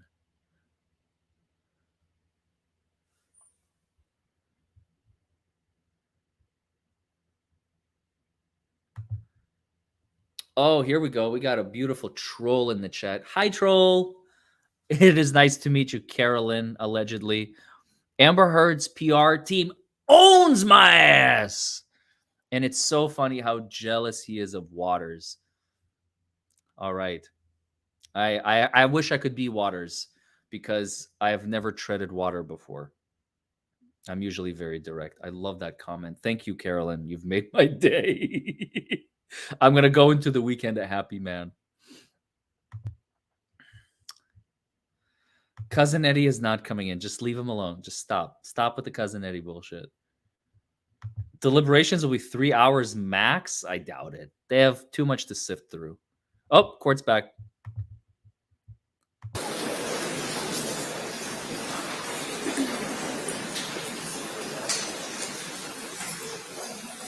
Oh, I didn't get in because there were too many people. I didn't get there in time. Actually, I'm having too much fun doing this.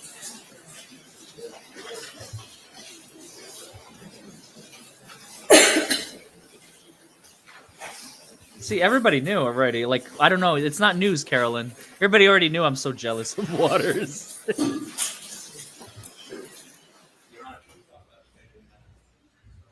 So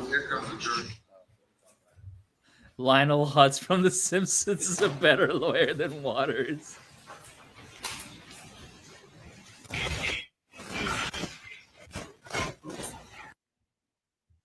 What is happening with their sound?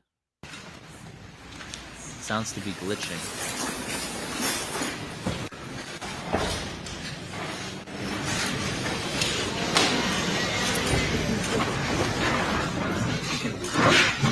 Jury is present. All right, thank you. Redirect. thank you, Your Honor. Why is it so loud? Ow, my ears.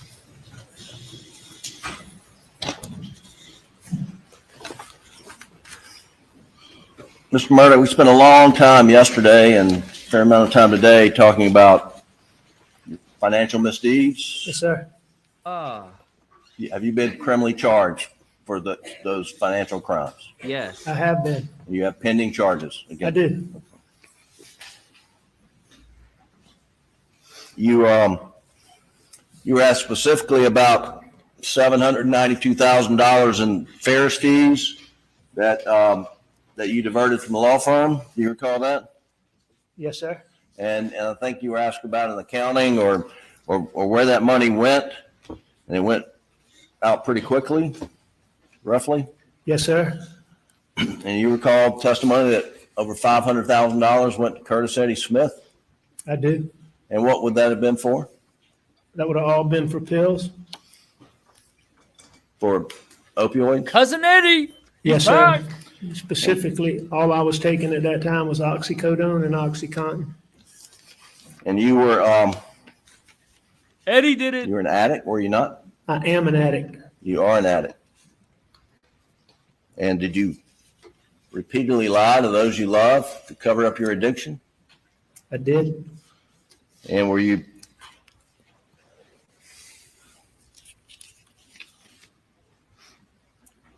concerned that you would be exposed if you didn't continue to lie about your conduct? I did.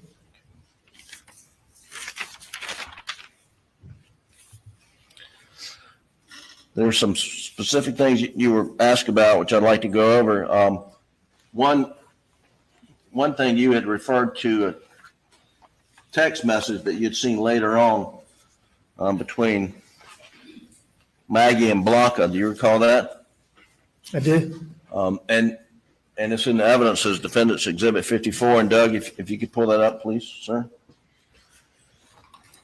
And if you could highlight the Blanca text. Is this the text message you're referring to? It is. And I'll just read it. It says, TY, that's thank you. It says, TY, I'm waiting at Dr. Alex wants me to come home. I had to leave door open at Edisto's, but trust Mexicans to shut a lot for me. His dad is back in the hospital. The last doctor claims not cancer, it's pneumonia. And then she has some faces. Alex is about to die. Hope he doesn't go down there to sleep. Alex needs to take care of himself as well. Is that the text message you're referring to? Yes, sir. And did Blanca share this message with you after Maggie was murdered? Blanca ultimately she shared that with me. She first told me that, Maggie was worried about me, how much she loved me, and that she was worried about me, and I texted her. Okay.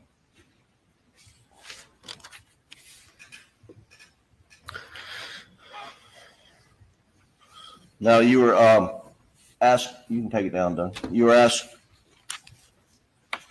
questions about conversations around the dinner table on the 7th about, well, didn't eat at the table, but around while you were eating dinner about Paul's health. Is that correct? That is correct.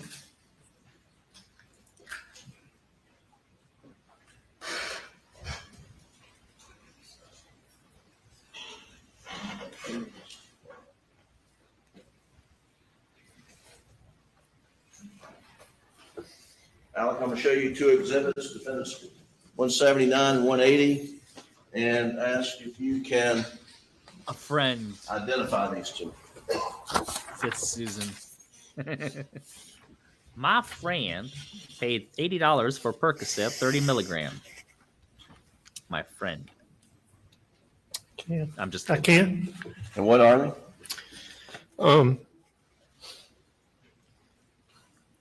It's text from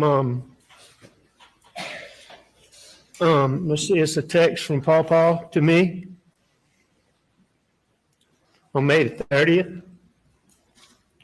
And then, and what's 180? No, he's not. Exhibit Stop 180 asking. behind it. That's a picture of Paul's feet. Your Honor, would move Defendants Exhibits 179, 180 into evidence at this time without objection, I believe. Without objection, Your Honor. Submitted. Pull up. Do you have 179 or we've got to? You can let me put it on the Elmo. Okay. Alec, do these, this text message refer to Paul's feet swelling? They do. So if you'll do, you can pull it up, like go up a little more so we can read it. And it says, from Paul, and that phone number, is that your phone number? That is. It's my phone number, 1227. My feet swole up. It has something to do with my blood pressure. Get me an appointment as soon as it's convenient. And what's the date of this? May the 30th. 2021, right? The camera is panning. Yes, sir. John Marvin. And That's his Doug, brother. if you'll show the picture, I believe this is a Anybody blow-up of who's the asking, picture that's, yeah, that's exhibit Barbara 180. already answered. Pull out. Was that a picture of that Paul had sent you of his feet swelling up? It is. Is this what y'all discussed? Poor when you're kid. eating dinner? Yes. To be so young and to have that. Along with many other times. No, he does not. Deja vu. Stop it. He's still You'd a piece of also, shit, lying, stealing, sack of shit. But he's not a murderer. You were asked questions Okay, Lori, that's just cruel. about That's just cruel. your dad's condition and whether he was terminal or not. Do you remember that? I do remember questions about him. Okay, and gosh, Doug, I think it's the extended timeline. Is it states 530? Is that the right number? State's 520. States 520. If you'll pull that up, please. Thanks, Aaron. It's already in the evidence. And if you'll go to page 14. And if you'll blow up the entry at 142.54 at the bottom of the page. He's not going to be found guilty. Is this a text that he won't be a convicted that murderer? you and will? Do you recall this is the text that you and other family members received about your father's condition? Yes, sir. Okay, and it says, Daddy was just seen by the pulmonologist in Savannah. His opinion is dramatically different from the other doctors. He thinks Daddy has pneumonia and needs to be hospitalized to be treated for pneumonia. He thinks there could be an obstruction, but is more confident that it is all or mostly pneumonia.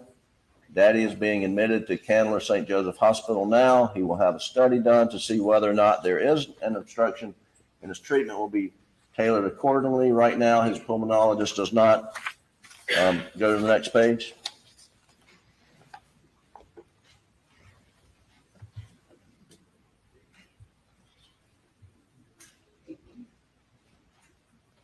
Does not believe that he'll be getting radiation treatment. And in fact, the pulmonologist says that the palliative radiation treatment to try to open the airway is a Hail Mary. In his opinion, would most likely not work. Then it goes on to say, if he is right, and this is pneumonia, is much more treatable and can certainly give the immunotherapy a chance to work. Is that what you're referring to? That's the text I was talking about that came when talking to Jeannie Seckinger. Okay. And and this wasn't a terminal diagnosis on the 7th, was it? Not on the 7th. That was actually a little bit of positive news. Okay. That was short-lived, but it was positive at the time.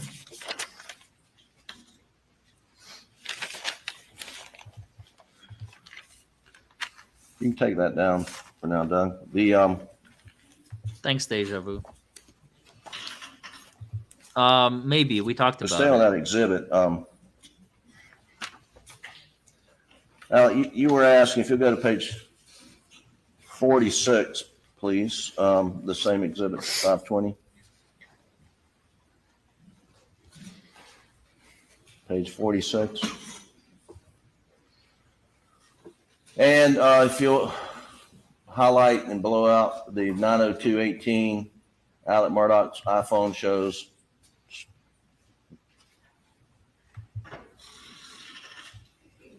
Now, Alec, do you remember being asked about these steps, 283 steps traveled during this period of time? I do.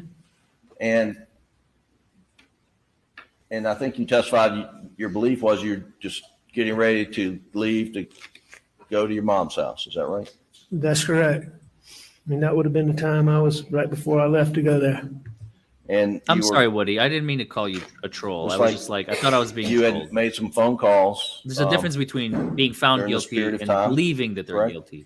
And I think that was the confusion. So I apologize. You're not a troll. I didn't mean to call you that. Alec, did You've you redeemed have yourself. Maggie's phone with you at any time between 9:02 and 9:06? I didn't have Maggie's phone with me anytime that night.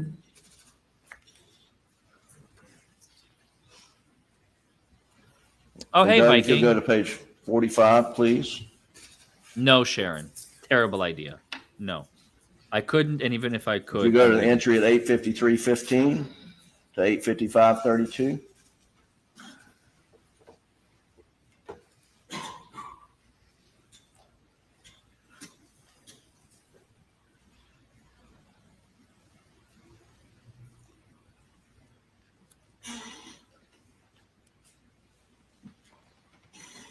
What am I missing? Can you go, you're missing it. Go up one more entry, please. The one that records steps, please. And then take it all the way to the bottom, Doug. Thank you. This is in evidence. And this is Agent Rudowski's timeline. And it says Maggie Murdaugh's phone, iPhone shows 59 steps traveled between 8:53:15 and 8:55:32. Of course we do. Always. Were you Our own walking with client, Maggie yeah. Murdaugh's phone during that period of time? I wasn't My walking with associates Maggie's usually phone do it. anytime that night. And if you'll look at Agent Rudowski's entries, is there entry of her phone showing steps during any time between 9:02 and 9:06? Do you see any on this page from 8:53 to 8:55? No, sir. If you'll turn the next page, page 46. Going down to your steps. Is there any recording of phone steps, phone recording steps, according to the data we now have for Maggie's phone at any point in time up to 9:02? No, sir.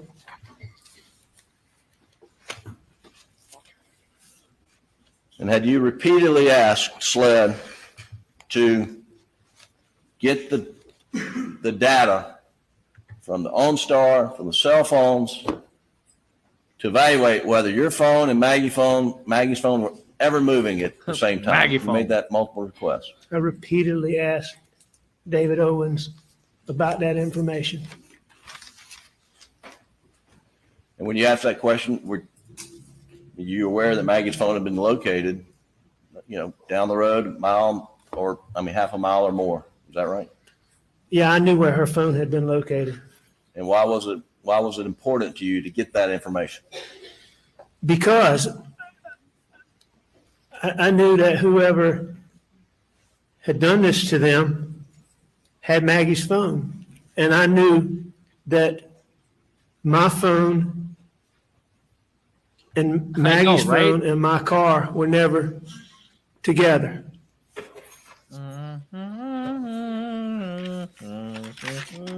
At any point in time. Sure. Now, you have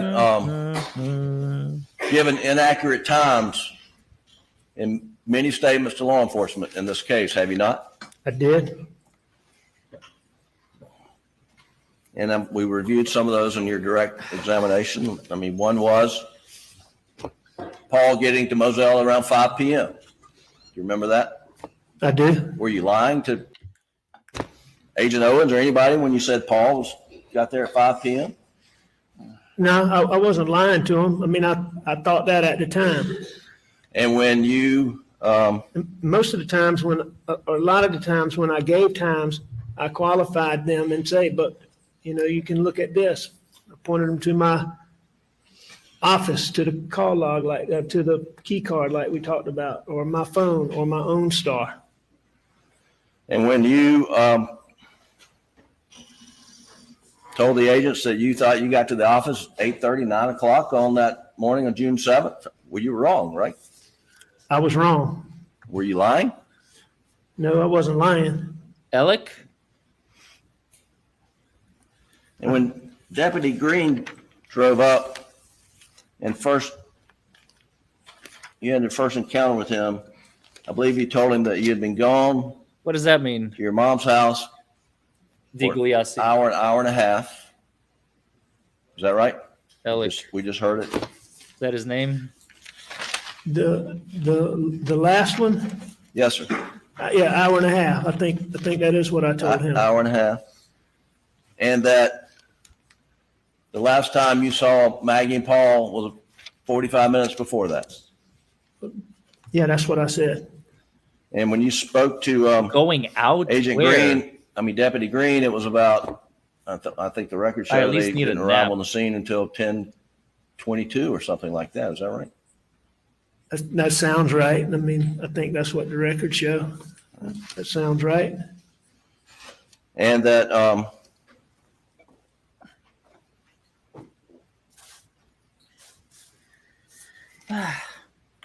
were you lying to Deputy Green, when you told him what time, how long you thought you'd been at your mother's and the last time you saw Maggie and Paul? No, sir, I wasn't lying to him.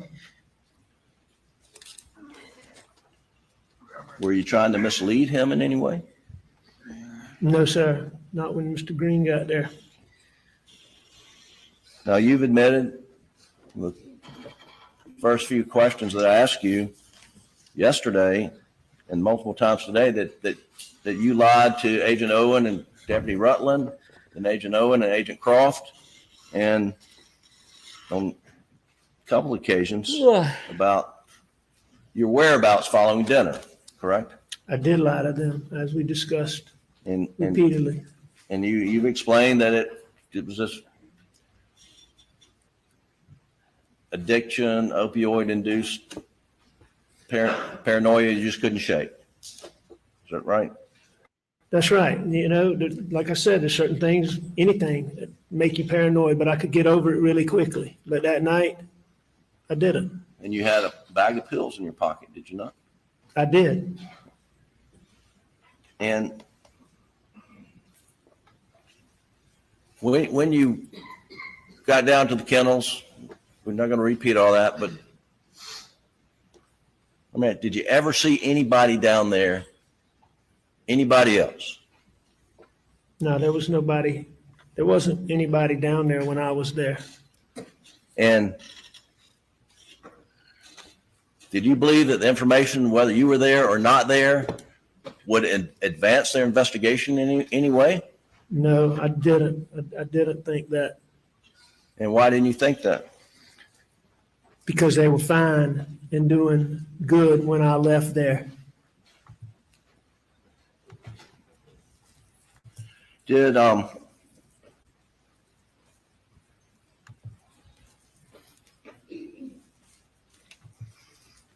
the 911 call, do you remember that the call first went to Hampton? I don't remember that, but I know that now. And what we played here in the court in your testimony was the Colleton County handoff. Do you recall that? I do recall that. I think at some point the part in Hampton might have gotten played too, didn't it? But I know the main part was the Colleton part. It was like a minute into the call. But initially it went to Hampton, then subsequently it was transferred to Colleton. That's right. And then a minute or so into the Colleton call, you said, "I've been up to it now." Do you remember that? I do remember saying that. I remember hearing it. I don't remember saying that, but I remember hearing it. Okay. And that's, I mean, that is accurate.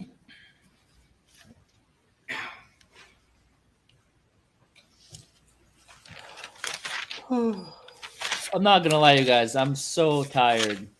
I've been up for almost 12 hours, and I'm just exhausted. And by up to it, at that point, I had gone all the way up to them at that point. When I first got out, I was close, but I wasn't right at them, I don't think. Right.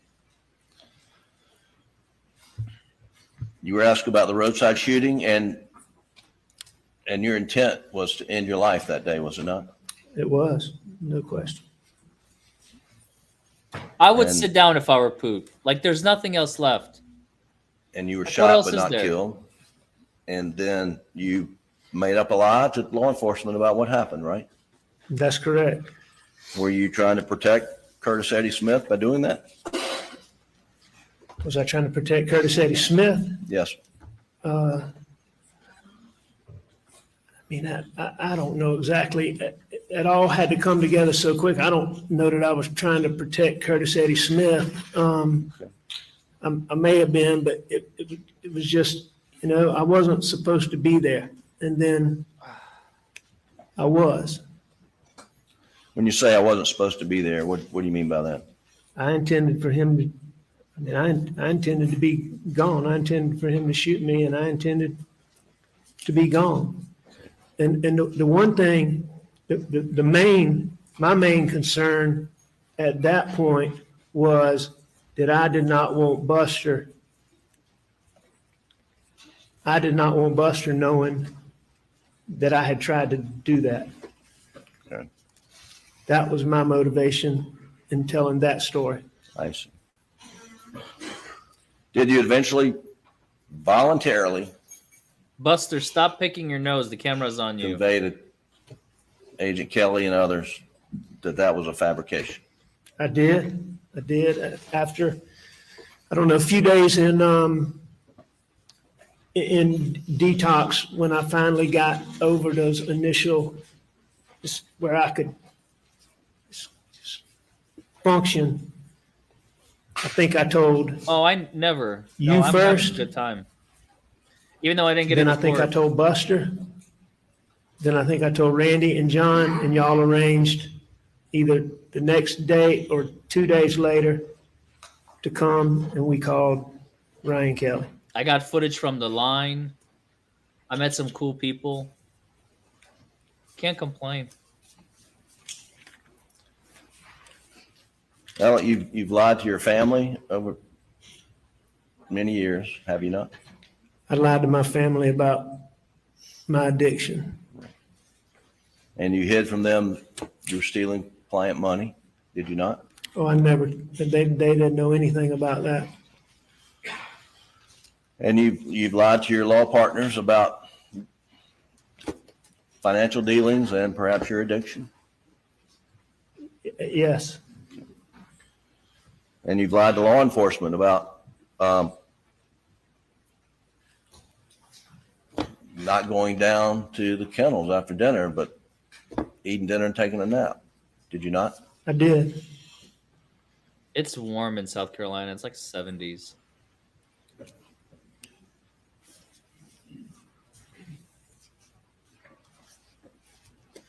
Alec, did you murder Maggie?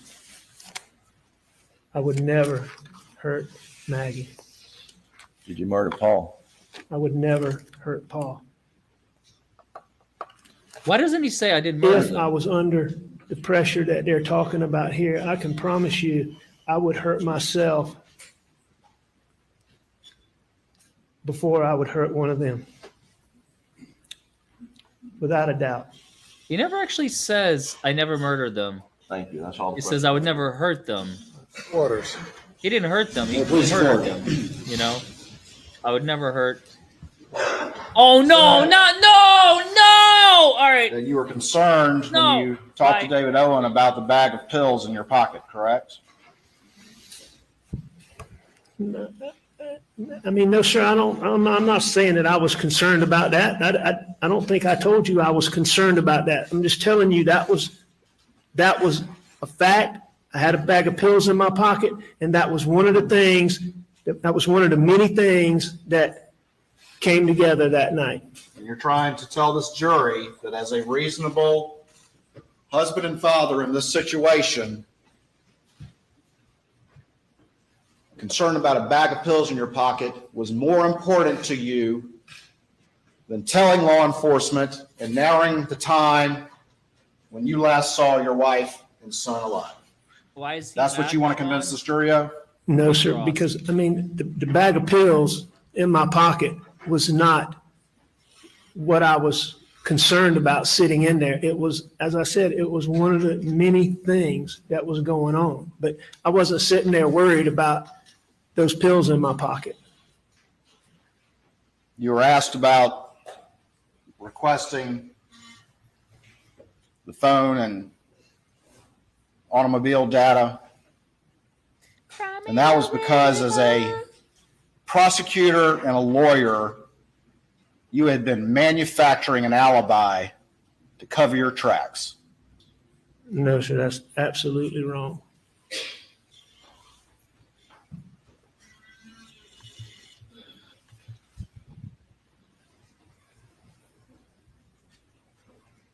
You admit you were wrong about a lot of things in what you told law enforcement about June 7th. Correct? I was wrong about things.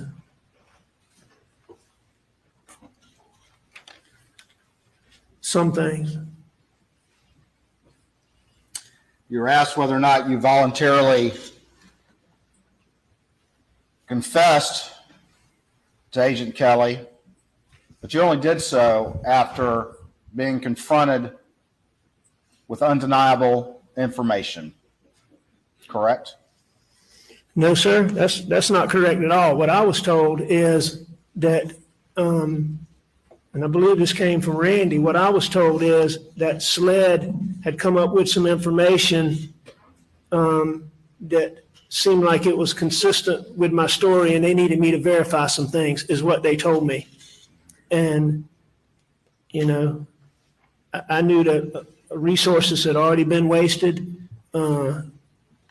I didn't want them wasting any more resources. And I told them the truth, but there wasn't any, nobody had presented me with any evidence. And you just testified that you told Jim Griffin first, correct? I believe that I told Jim Griffin first. But at that time, you didn't say anything about those kennels, did you? To Jim Griffin at that Correct. time? No, sir, I didn't.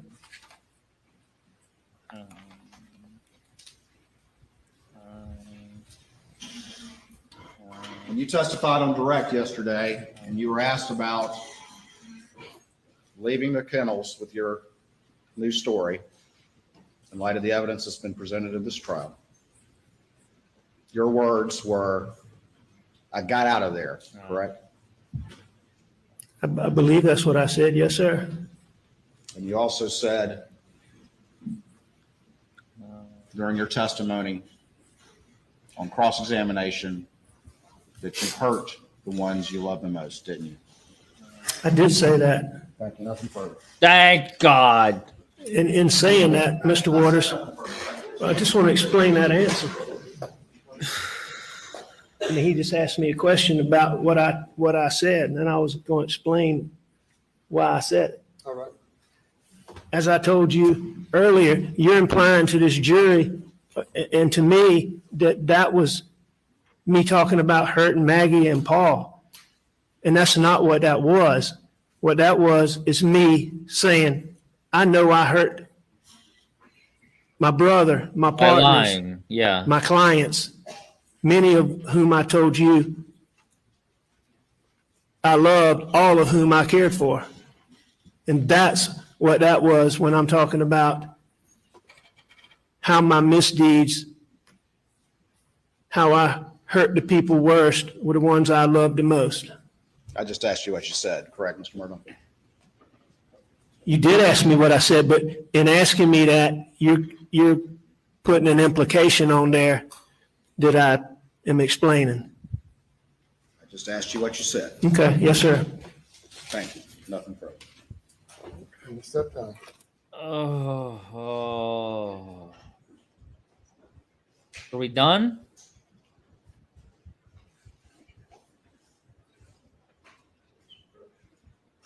I'll stand for a moment while counsel approach. Oh, sidebar.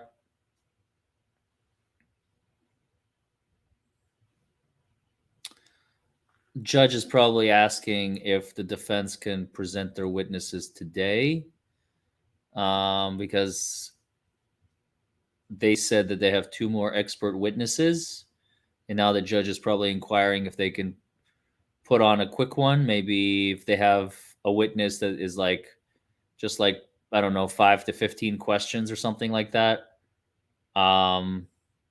Can they put them on today? If not, reconvene on Monday morning at 9:30. I agree, Rose. Probably not enough time, but you never know. They may have a very short witness. You don't know. So a couple more witnesses, maybe a couple of rebuttal on either side, and then closings. Probably all going to happen on Monday. Worst case scenario, we're going to have closings Tuesday. See how the judge just did this? He's like, I want to keep this moving along. That's what that gesture means. Usually. On Monday, I mean, I don't know. At this point, Seated, please. I'm wondering if I actually want to even go back to that courtroom. I'm having too much fun with you guys.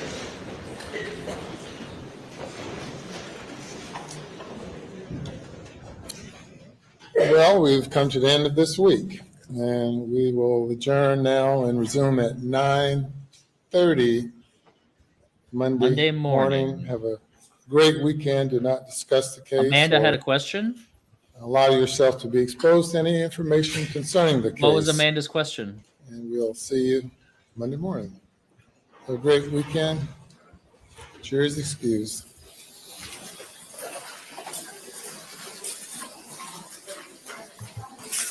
Can you please answer my question? Oh my God, I have to keep going.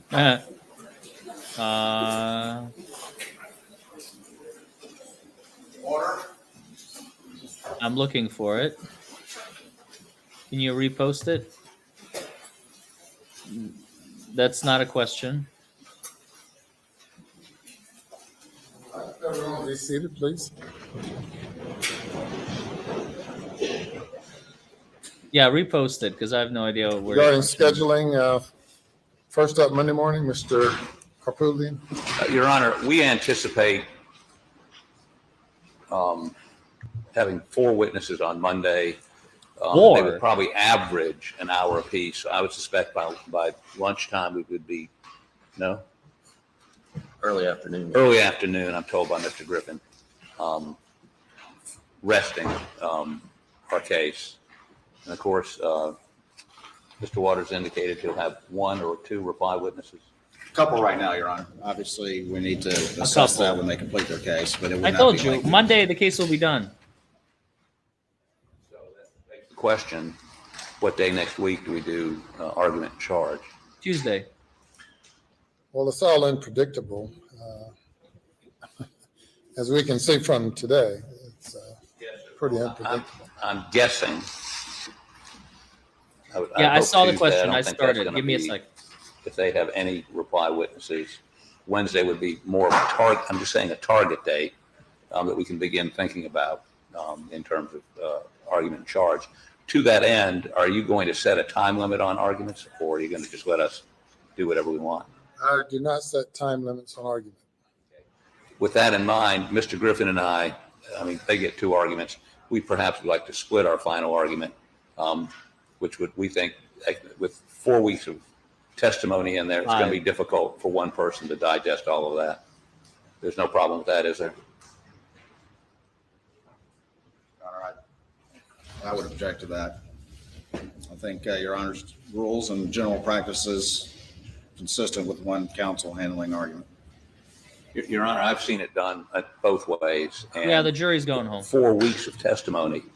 I think it's very difficult for one person. And we only get 1 argument.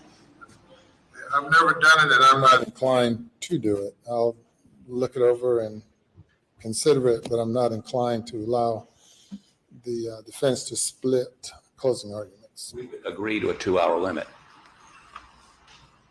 Does that maybe incentivize to look at this? We'll look at it. I'm not inclined to do it. It's unprecedented, as far as I know, in the state of South Carolina. Except perhaps where you've been able to convince someone to the contrary. I've actually objected to it when I was on his side of the. Well, we have some days to think about that. Yeah, Johnny Depp was in Fairfax, Virginia, and it was a civil Regarding case. closing It was arguments. the criminal case in South I think Carolina. we emailed you all a few days ago concerning any requested charge or charges that you might have. Yes, we'll get those to you this weekend, if that's acceptable. We'll try to do that, Your Honor, but we're preparing witnesses. How about Monday night? That's fine. Okay. Anything else before we adjourn? Nothing from the state, Your Honor. Nothing from the defense, Your Honor. Okay, 4:49. We are adjourning for the weekend. Hooray! All right. What was your question, Amanda? Let's take a look here. Oh, golly gee. What a day for Alec. Oh my God. What a day. How does state get the last word when this is the defense time to prove their case? It usually defense, state, defense. No. It's usually state, defense, state. It's always state, defense, state. Like in Kentucky, we don't even go first. The state doesn't go first. The defense goes first and the state goes last. So you don't even get a chance to see what the state says. Like in criminal cases, like in California, I believe the state goes first, then the defense, and then the state rebuts because the state has the burden of proof. Kentucky is all backwards. It's a great question, but the state always gets the last word. How does the state get the last word? Because the defense doesn't have to prove anything. The defense doesn't have a burden. The defense doesn't have a burden to prove their case beyond a reasonable doubt. The state has the burden to prove the case beyond a reasonable doubt. And if they don't do so,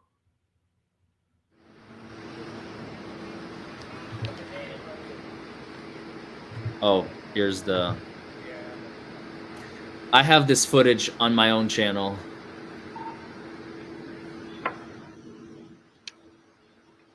I took a video of this the other day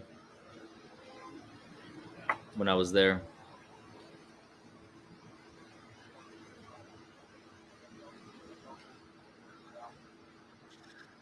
Oh, I'm sorry. That's not what she meant. She's talking cross and direct. Yeah, it's direct examination because it's his witness, so it's reversed. Direct examination by Jim, cross by prosecutor, and then redirect by Jim, the defense, and then recross by the prosecutor. I hope that answers it. I know law is confusing. Trust me. I practice law and I still don't get it sometimes, so don't feel bad.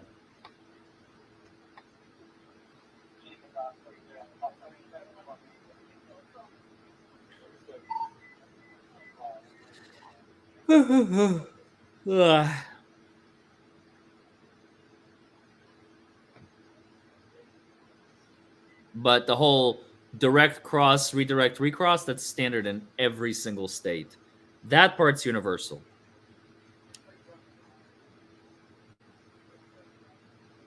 Direct cross, redirect, recross.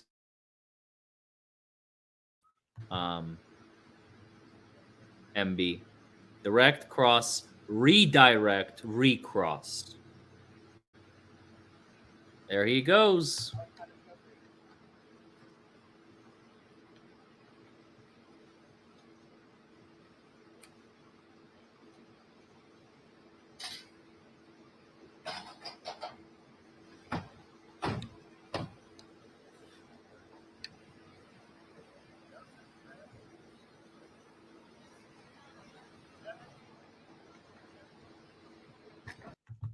All right. Show me the beef. Where's the beef?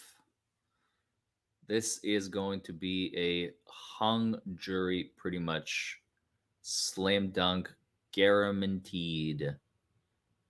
I don't see this being an acquittal, like straight up. I don't see this as being a conviction straight up. There's too many questions.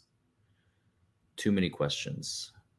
But anyway, let me go ahead and shut down this stream. We're going to come back in about, let's call it 35 minutes. I want to take a shower, finish my sandwich, take a short break. We're going to stream. We're going to do our last stream of the day on YouTube. So stay tuned. And we'll talk in a little bit. I'm not napping yet, but we do need to discuss what the heck happened today. So be on the lookout for that broadcast, and I will see you all in about half an hour. Bye.